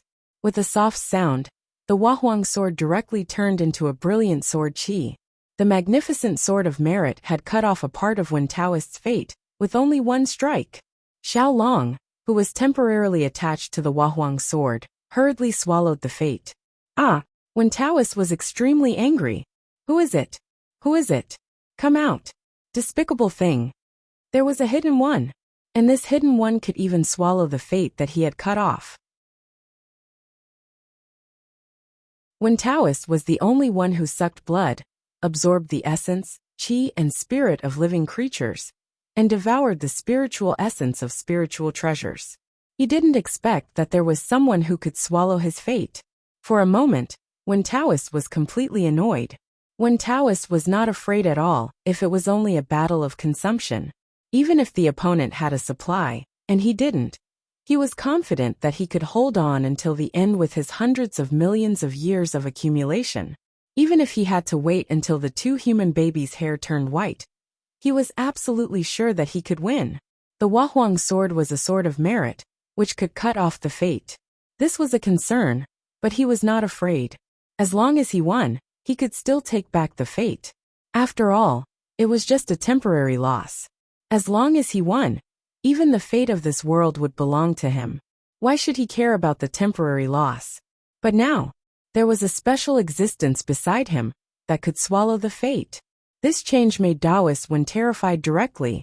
If the fate that had been cut off was swallowed and refined again, it would never come back. Wen Taoist's roar shook the void. But how could Xiaolong come out? Xiaolong had just taken a bite of Wen Taoist's fate. Although it was very nutritious, he was still not used to it since he had never swallowed this kind of fate before. He needed some time, so he immediately followed the Huahuang sword to digest it. Only Zhou Xiaoduo and Zhou Xiaoyan were still fighting with Wen Taoist. Seeing that the situation was not good, and the situation was gradually becoming more and more balanced, Mosquito Taoist dared not to hold back anymore. He played all his trump cards and fought with all his strength, intending to end this battle as soon as possible.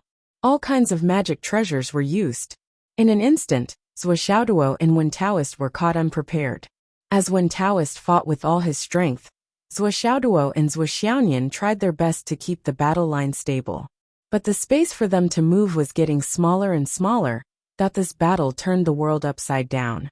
2.5 hours had passed since the beginning of the battle. Zhou Xiaoduo and Wen Taoist were getting more and more tired and embarrassed. It was difficult for them to continue. In the beginning, they were evenly matched. Then they were suppressed to 40%, 30%, 28%, 19%.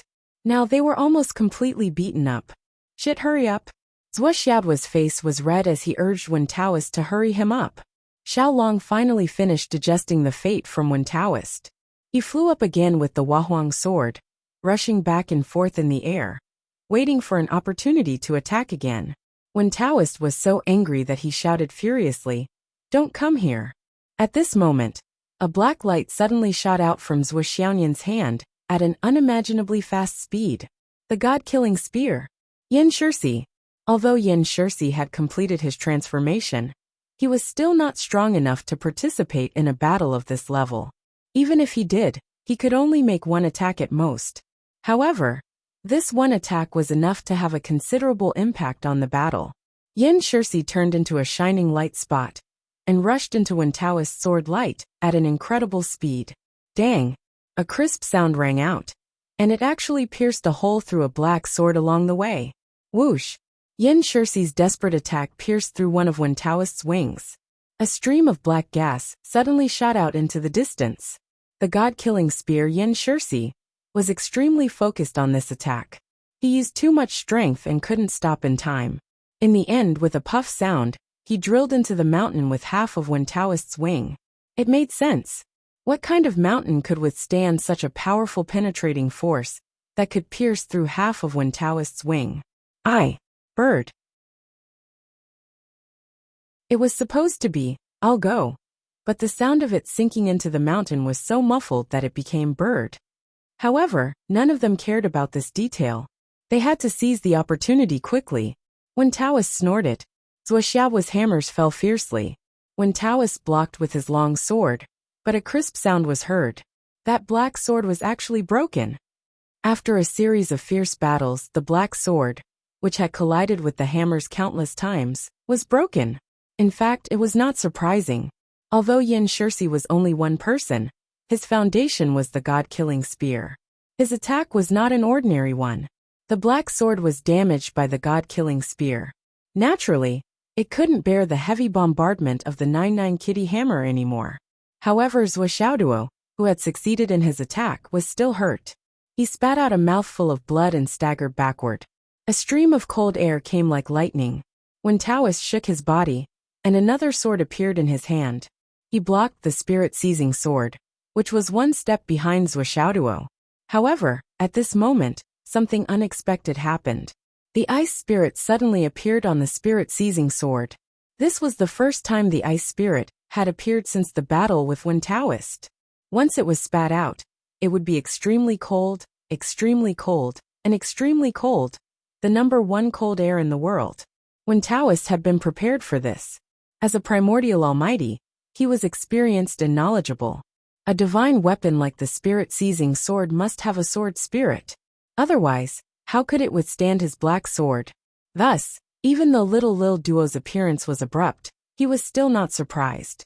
He tilted his head and the space whirlpool, which he had set up earlier, sucked in the breath of cold air. Then he threw it out casually. The sword in his hand struck Zuoxiaoyan and sent her flying. However, at the moment when the two swords collided, Zuoxiaoyan was sent flying. However, a white light suddenly rushed out from the spirit-seizing sword and pounced on Wen Taoist. Then, Wen Taoist's body started to burn. However, this time, the flame was different. It was a cold flame. The silver-white flame froze and burned at the same time. The ice became tighter and tighter, and the flame became more and more violent. Wen Taoist screamed, "Ice flame! Ice flame! Ancient phoenix!" His voice was full of fear. "Who are you?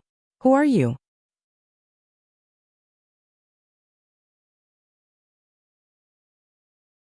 Chapter 1352. Mosquito Taoist had never imagined that the beautiful girl in front of him had so many trump cards. Since the beginning of the battle, the young man had been showing all kinds of tricks, trump cards, and unexpected attacks. His face was full of cunning, which was very annoying. Moreover, between the two of them, the position of the human youth as the main attacker was also very obvious. Not only was he more powerful, but he also had more weapons. He was cunning enough, and his trump cards were numerous. On the other hand, the human girl had a gentle and cold expression on her face since the beginning of the battle. She was clearly a well-behaved and honest girl, a nice beauty in the cliché. And this kind of girl would usually disdain to use underhanded methods to ambush others. But who would have thought that the girl, who looked innocent, was even more cunning than the boy? Since the beginning of the battle, she had launched 3 sneak attacks. First, she used the god-killing spear. Then she used the extremely cold color.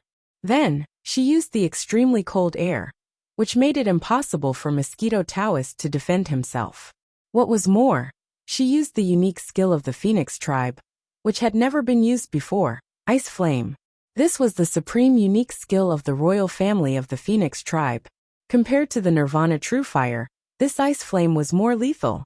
If it wasn't for his high cultivation, and if it wasn't for the fact that this girl's cultivation wasn't up to par, and that she hadn't mastered the ice flame yet, he was afraid that this ice flame would have burned him into ashes and melted him into ice chips. Damn it! Were all the people in the untainted land so cunning? This was not something that could be described as heartless. Mosquito Taoist regretted it, but his body was more honest. His body flashed crazily, and countless black spiritual power gushed out like volcanoes. He tried his best to get rid of the ice flame, but he was inevitably at a disadvantage. He tried his best to resist the continuous attacks of Zhuo and Zhuo. However, the exchange of offensive and defensive positions was a foregone conclusion. Mosquito Taoist was in a state of being beaten. It was not until more than 10 seconds later that he expelled the ice flame from his body. However, his momentum was much weaker than before, and he was no longer as powerful as before. A big stick suddenly appeared and smashed Taoist when like a mountain. When Taoist staggered. When he turned around, he saw an indomitable and ferocious giant ape, holding a big stick, smashing him again. When Taoist could completely withstand this kind of attack. But it didn't stop him from being shocked. Zhuyan! Zhuyan! The Mosquito Taoist roared, his eyes full of panic. Why are you here? Of course he knew Zhuyan. They were both beasts of primordial chaos. But he never had any dealings with Zhuyan. If he had met Zhuyan earlier, Zhuyan would have been sucked dry by Taoist One. Later, when Zhuyan became notorious, Taoist One did not dare to meet him face to face. He had always avoided them whenever he could. Who would have thought that he would actually face them head-on here? Furthermore, it was an enemy. Fuck you, the Mosquito Taoist cursed loudly. Why am I so unlucky? It turns out that you are hiding here. Suddenly, he felt despair in his heart. Originally, there was still a tiny bit of hope that they could escape. But now, even that tiny bit of hope was gone, that there was actually a beast of misfortune lying in wait here. This damned bastard. Just as he was feeling panic and despair, then, the Wahuang sword fell like lightning and hit Wen Daoist hard. Crack! 3 big black wings flew away from his body. Xiao Long rushed up like a wolf and devoured it crazily. Good stuff. Good stuff. Another big piece of luck was cut down by the sword of virtue. And then it was devoured by the existence that he didn't see at all. Zhuyan raised his big stick high, roared, and smashed it down again. The Mosquito Taoist's heart was trembling violently. He was really scared this time. If this went on, he was afraid that he would really die here today. So he roared again, stop. But Zhuo and Zhuo had finally regained the upper hand. How could they stop now? This was the best time to kill him while he was down. The Thousand Souls Nightmare Hammer roared again, and the gates of hell reopened. After this fierce battle, Zhuo's understanding of the battle had increased by leaps and bounds. Zhuo was the same. She had never fought with such a powerful enemy before. They had been at a disadvantage since the beginning, and their lives were at stake. The feeling of being suppressed, forged, burned, and oppressed. Their martial arts potential was like weeds after the rain, wildly growing at this moment. All kinds of understanding, skills, and moves were getting better and better. How could the Mosquito Taoist ask them to stop? Stop what? You're such a mischievous, ugly man. You're dreaming. Kill him. Zhuo swung his hammer crazily. Now that he had gained the upper hand, it was time for him to follow up with another attack. After battling for so long, Zhuo suddenly had a new understanding of the Thousand Souls Nightmare Hammer. He suddenly leaped up, and in less than 2 seconds, he executed the entire set of the Thousand Souls Nightmare Hammer twice in succession. At this moment, it was not only the collapse of heaven and earth, but also the beginning of the world, or the end of the world. The Mosquito Taoist roared. The black sword in his hand was broken again, and his head was smashed by the hammer. Then the Spirit Snatcher sword pierced through the Mosquito Taoist's body 3 times, and the ice flame burned again. Whoosh! The Mosquito Taoist's head grew out again. Zhuyan's big stick fell down one after another. Boom, boom, boom. Zhuyan, I won't let you go even if I become a ghost. The Mosquito Taoist shouted shrilly. He hated no one now. He only hated Zhuyan. If it weren't for you, the son of a bitch, I wouldn't have been trapped here and couldn't escape. Do you think you still have a chance to become a ghost? It was not someone else who said that, but Julian. You. The mosquito Taoist was furious.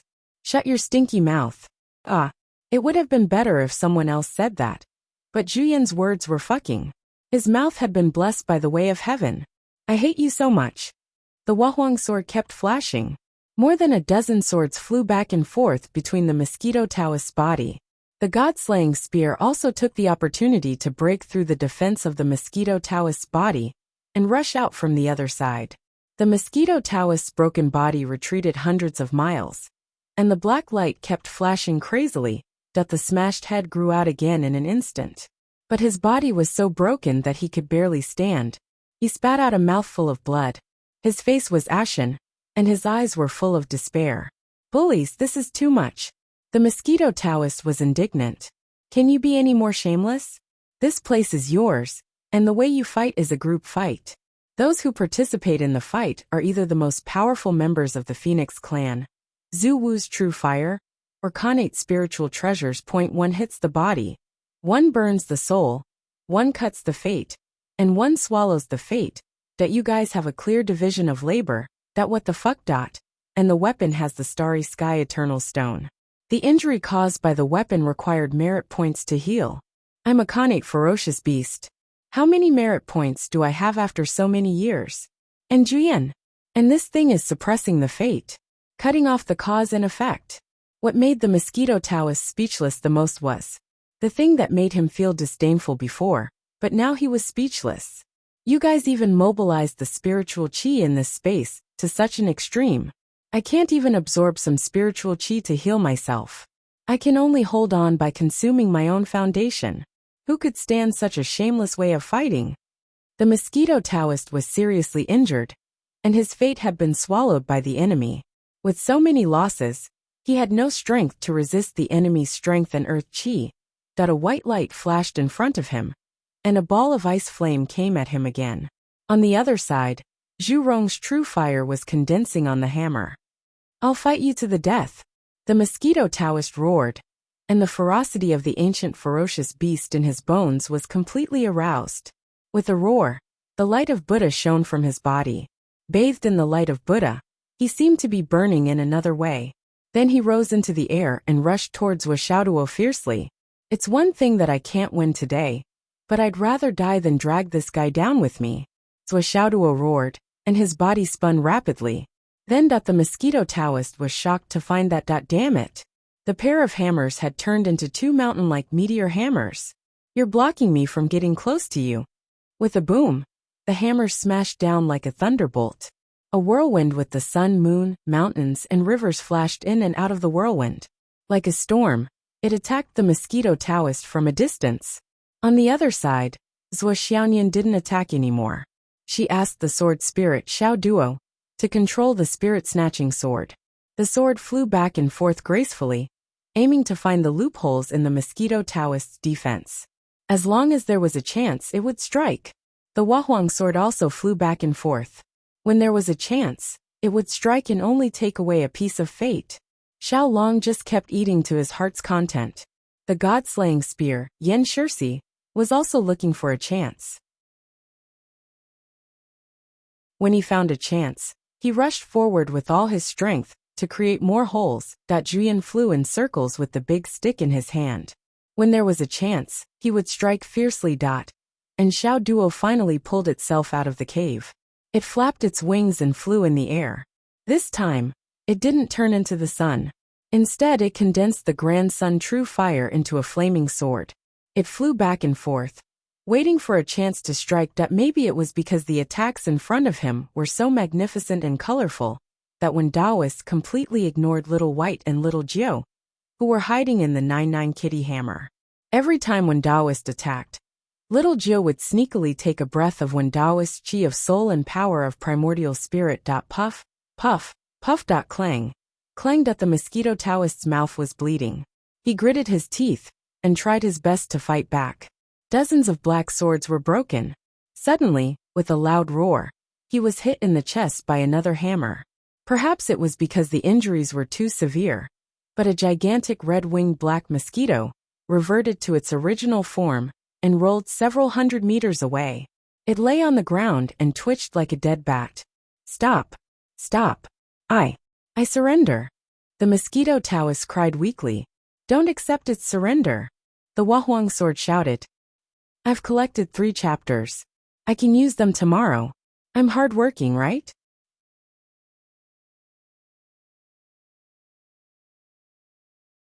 Chapter 1353. The sword of Empress Enviwa slashed twice, and cut off a large amount of fortune. Her spiritual power shook the void as she shouted. This kind of primordial ferocious beast thinks too highly of himself. He will never submit to anyone sincerely. Besides, compared to his surrender, kill him. Zhuo knew what it meant. He didn't plan to leave him alive. He swung his hammer and attacked. Mosquito Taoist struggled to fly up. Then he shouted desperately, if so, let's go together. Then his body swelled up. It seemed he was going to explode. Zhuo and Zhuo knew it was time to retreat. A gentleman wouldn't stand under a collapsing wall, that when such a strong man exploded. Even if he was seriously injured, the power would still be earth-shattering. It wasn't strange that he could kill Mosquito Taoist with one blow. But at this moment Mosquito Taoist's body, which had swelled up to the extreme, suddenly deflated weirdly.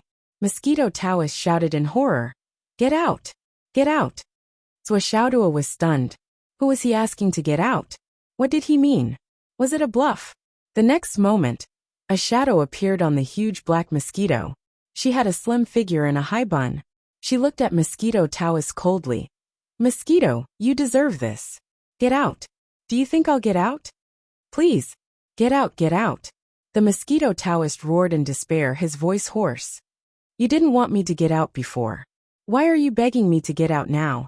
The shadow woman sneered. What goes around comes around. Today, I'll trap you and prevent you from exploding. I'll turn your body into a precious material for refining weapons. I'll turn your original soul into a spirit for refining weapons. I'm going to make your luck vanish completely. I'll make sure your soul will never be reincarnated. Mosquito, don't even think about exploding. As long as I'm here, all your attempts will be in vain. Mosquito Taoist spat out blood. He said furiously, Do you think they'll let you go if I die? You'll become their puppet too. Even if I become a puppet, it's because of karma. At least it's better than being imprisoned by you all these years. Her body swayed, but suddenly a golden light burst out, completely freezing the body of the blood-winged black mosquito. She looked up at Zhuo and said, Kill him. Extract his primordial spirit. Extract his soul. Extract his innate luck. Extract his source energy. This big mosquito is very useful. Human kid, you've struck gold today. Ha ha ha. I feel so happy right now. Ha ha ha ha ha. I've been wronged for countless years. Today, I've finally spat it out. The woman's virtual shadow froze the Mosquito Taoist's body and laughed wildly. She looked very happy. The cat spirit sword appeared in Zhuo's hand. With a flash of cold light, it was aimed at Mosquito Taoist's head. The Mosquito Taoist was severely injured, and his primordial spirit was locked. He could not resist at all, and was killed on the spot. Then Zhuo started to extract his primordial spirit. The Wahuang sword was an experienced commander. He called out to Xiao, Bai Jiu Yin Shirsi, Xiaolong and Xiao Duo.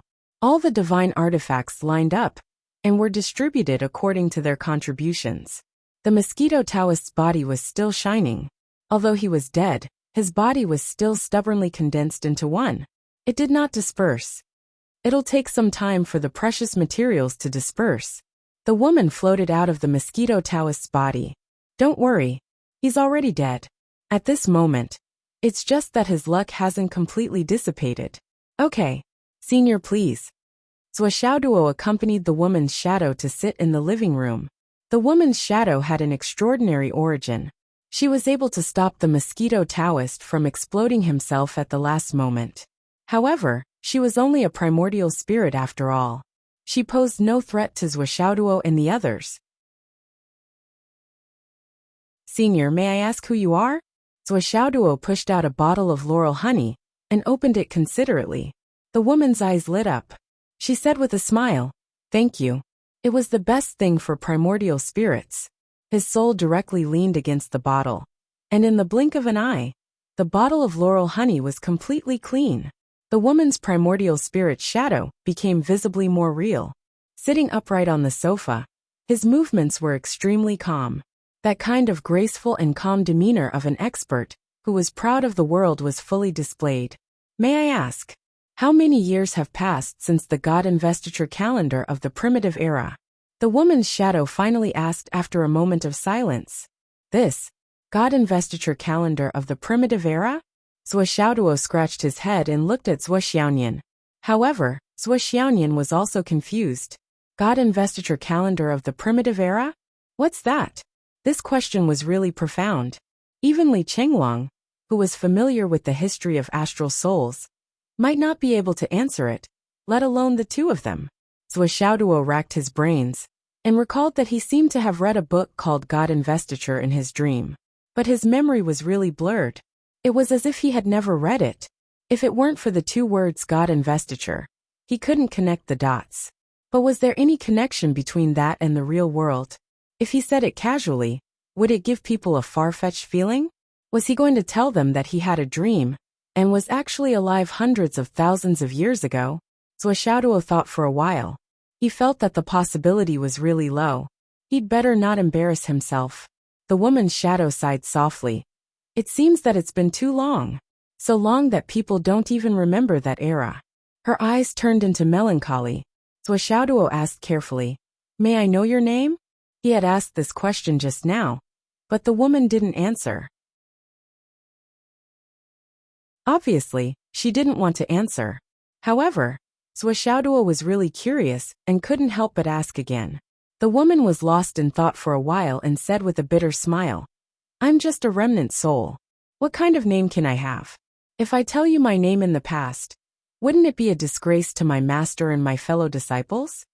She looked at Zuo and said apologetically, "Little friend, please don't ask anymore. Please save some face for this poor Taoist."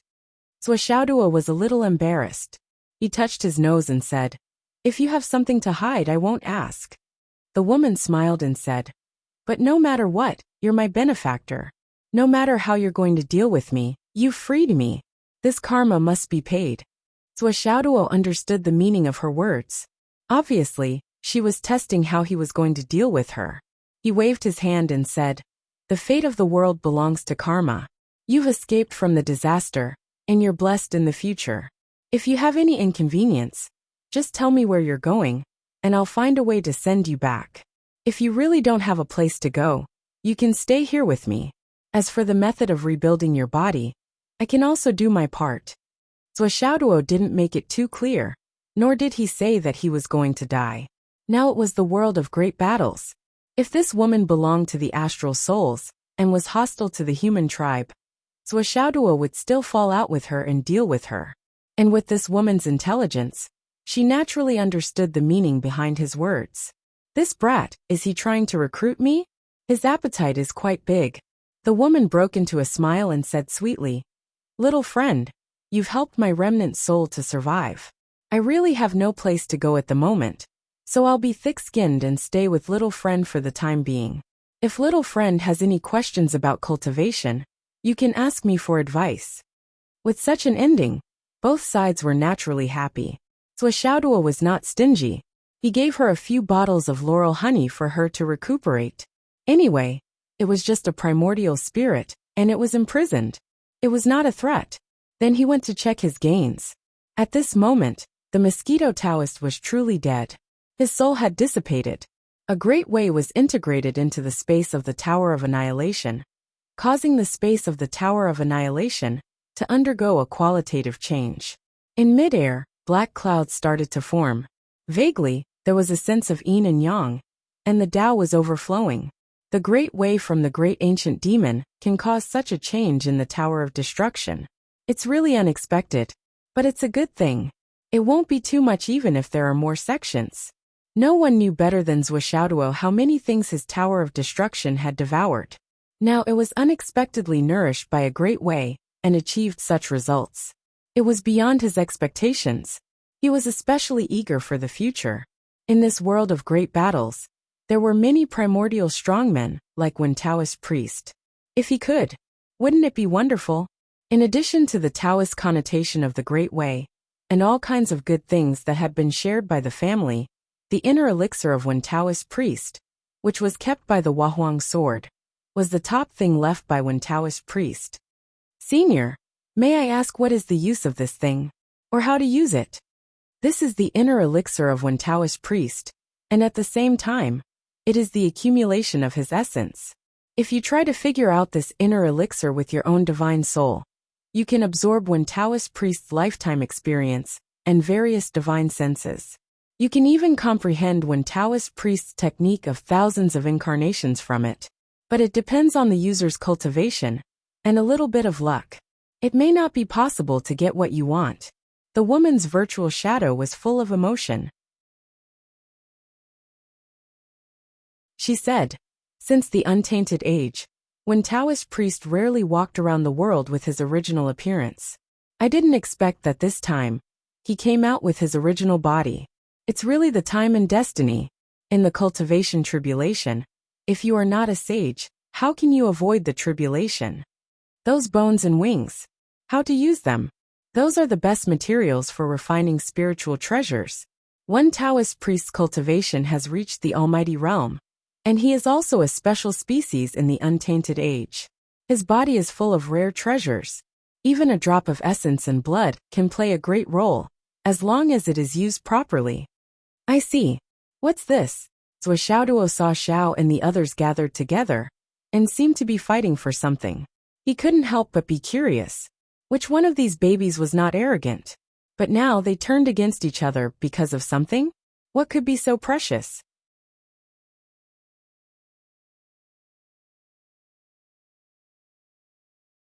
Chapter 1354. Bai Jiao Xiao, Xiao Duo, Yin Shirsi, and Huahuang sword all gathered together, and looked at each other with hostility. No one was willing to back down. So Xiaoduo hurried over to take a look, and found that they were arguing about the 3 floating lotus flowers. Bai Jiao, and the others all pounced on the lotus with a look of "this is mine."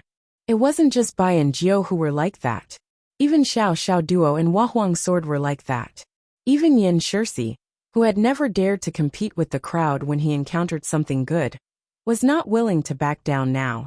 For the sake of these 3 lotuses, these little fellows had all shown signs of turning against each other and breaking off all relations.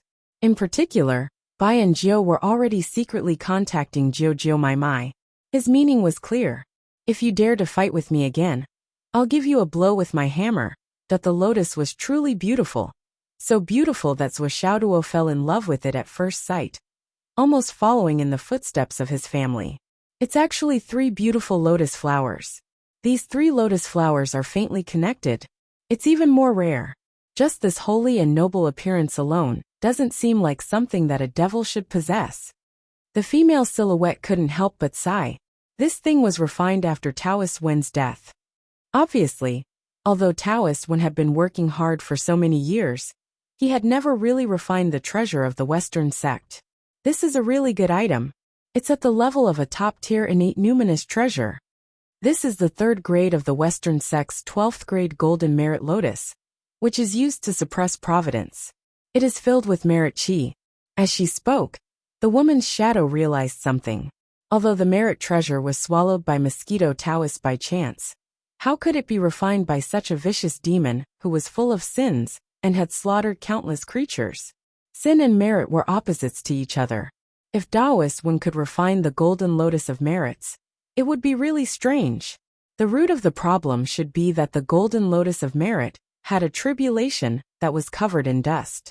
It was using Taoist Wen to experience a tribulation. This thing, what exactly is it used for? Xiaoduo frowned as he picked up the virtuous golden lotus, and asked subconsciously. The woman's phantom smiled bitterly. Just as she was about to explain, her eyes suddenly widened. Because she could clearly see that from Xiaoduo's chest, there was a piece of jade with an incomplete shape that was quietly floating out. It emitted a swirling black and white light that then, the black and white light enveloped the 3rd grade golden lotus. In the blink of an eye, the 3rd grade golden lotus was enveloped by the black and white light and disappeared. Clang clang. The Wahuang sword froze in the air, dumbstruck. The god-slaying spear fell to the ground with a clang and remained motionless. Wah! Xiao Xiao duo, bye-bye and Jiao. The four little fellows could not take it anymore. They sat down on the ground, kicked their legs and cried. That was the most delicious thing in the world. How? How could it suddenly disappear? Mama, you have to compensate me. The four little fellows cried with tears streaming down their cheeks. Zhuo Xiaoduo himself was also stunned on the spot, dumbfounded. Because this change was something that even he himself had not expected. His plate of creation did not absorb the third-grade golden lotus. Instead it had completely melted, absorbed and eaten it. What should he do? Compensate. How could he compensate? Now even if Zhuo Xiaoduo smashed his plate of creation, he would not be able to compensate for it. However, such an outcome was right in front of their eyes. Seeing the good food in their mouths disappear for no reason, how could these little fellows be willing to let it go? Previously, when they asked for help in the battle, they were willing to sacrifice themselves. Now that they had something good, they did not even share it. How could this be? One by one, they kicked their short legs and cried. Their tears flowed out like a river. That only Xiao Xiao was different from the rest. While the others were crying with 2 legs, it was the only one that was crying with 3 legs. Suddenly, the plate of creation shone with a strange light. Suddenly, 5 rays of light surged, one for each of Xiao, Xiao Duo, Bai Jiao, and the god-slaying spear. Then it disappeared from Zhuo Xiaoduo's body again. Obviously, it felt a little embarrassed to take it all by itself, so it wanted to share some of the good stuff. The Wahuang sword. Where's mine? Where's mine? Damn it. Every one of them got one. But I didn't? Is it true that only children who cry get candy? Is it too late for me to cry now? Clang clang clang. Clang clang clang. The Wahuang sword was so angry that its stomach was about to explode. It flew back and forth in the air. It flew back and forth. I won't accept this. I want to have mine too. Mine. Why can't I have mine? Everyone has mine, so why can't I have mine? However, no matter how it flew back and forth, the plate of creation did not appear again. That although the plate of creation had already given some benefits, it was still not enough for Xiao and the others. How could you swallow all of it and only give us this little bit? Their labor was not that cheap. Therefore, it kicked its legs and cried. There was another person who was stunned. It was the illusory figure of the woman. This ancient almighty, who was only left with her primordial spirit, looked at this scene, and her beautiful eyeballs bulged out. They even exceeded the limits of her eye sockets, and floated up and down in front of her face. This sudden shock was so great that it was about to shake her soul out of her body, that these 3 words were circulating in her mind. It was not that she did not want to shout out in shock, but that she was so shocked that she could not shout out. The plate of creation. It's actually the plate of creation. Oh my heavens! Master, Master! This disciple has truly seen the world today, and has broadened my horizons. I actually saw the plate of creation. Even the Tao ancestor did not collect the complete plate of creation. Although the plate of creation in this kid's hands is not complete, it seems to be mostly complete, and has a prototype. The illusory figure of the woman staggered weakly. Luckily, I'm only in primordial spirit now. If my physical body was still here, I'm afraid that I would be so shocked that I'm only left with my primordial spirit. Now don't say that shock doesn't kill. It's just that the shock isn't enough. On the other side, the 3-legged golden crow Xiao, who was kicking its legs and crying, suddenly blinked its eyes after the plate of creation completely swallowed the golden lotus of merit, and the green light fused into its soul. Then, it mysteriously stopped crying. After that, it sat there like a silly duck. It seemed to have thought of something, and its eyes were filled with confusion. And it continued to be confused. Zhuo Xiaoduo and Zhuo Xiaonian persuaded it, and promised it a lot of good things. Then it finally stopped kicking its legs and crying. It got up one by one, rubbed its eyes, and went back to its duties. That it finally stopped crying. That it's so tiring to coax children. Zhuo Xiaoduo sighed in his heart. Then he picked up a storage ring on the ground. Well, this was also specially left by the Wahuang sword for him. It was one Taoist space ring. After all, they could not use it even if they wanted to. Zuoxiao Duo casually opened it, and immediately cried out in surprise. The illusory figure of the woman had expected this. She smiled and said nothing. Zuoxianyan looked over, and could not help but widen her pretty eyes. She said in surprise, so many good things.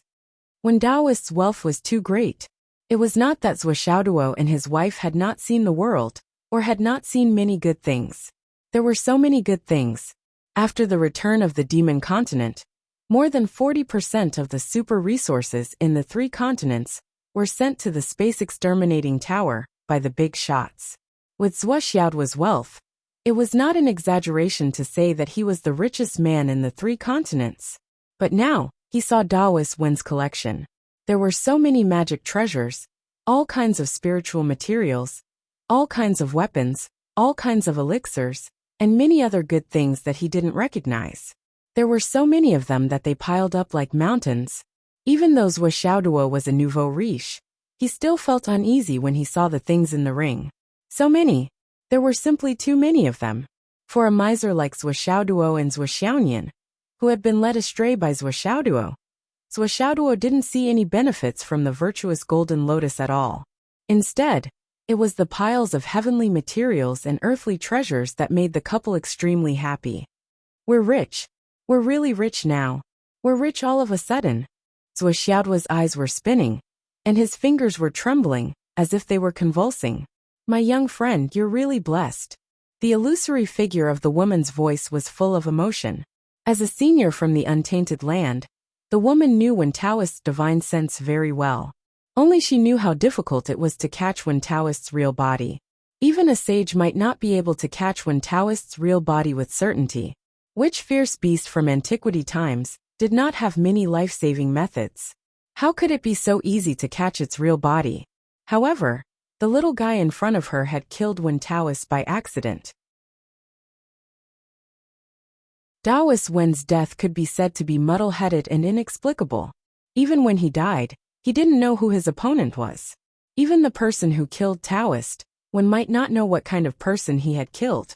Now his space ring had fallen into the hands of his enemy, the golden lotus of merit, which he had refined for hundreds of thousands of years without any results, was now a gift to someone else. God's will. This is God's will. Everything is retribution once the cause and effect backfire. Seeing the enemy she had fought for hundreds of thousands of years die in front of her just like that, a look of bewilderment appeared on the woman's face. Was he really dead? Was he dead? Why had Wen Taoist Mosquito worked so hard all his life? Who did he work so hard for? Wen Taoist Mosquito had wreaked havoc all his life, and now he died in such an obscure way. You're tuning in to the Li Mei's Wuxia Whispers YouTube channel. We're so grateful for your support, and don't forget to subscribe to join us on this incredible journey through captivating stories.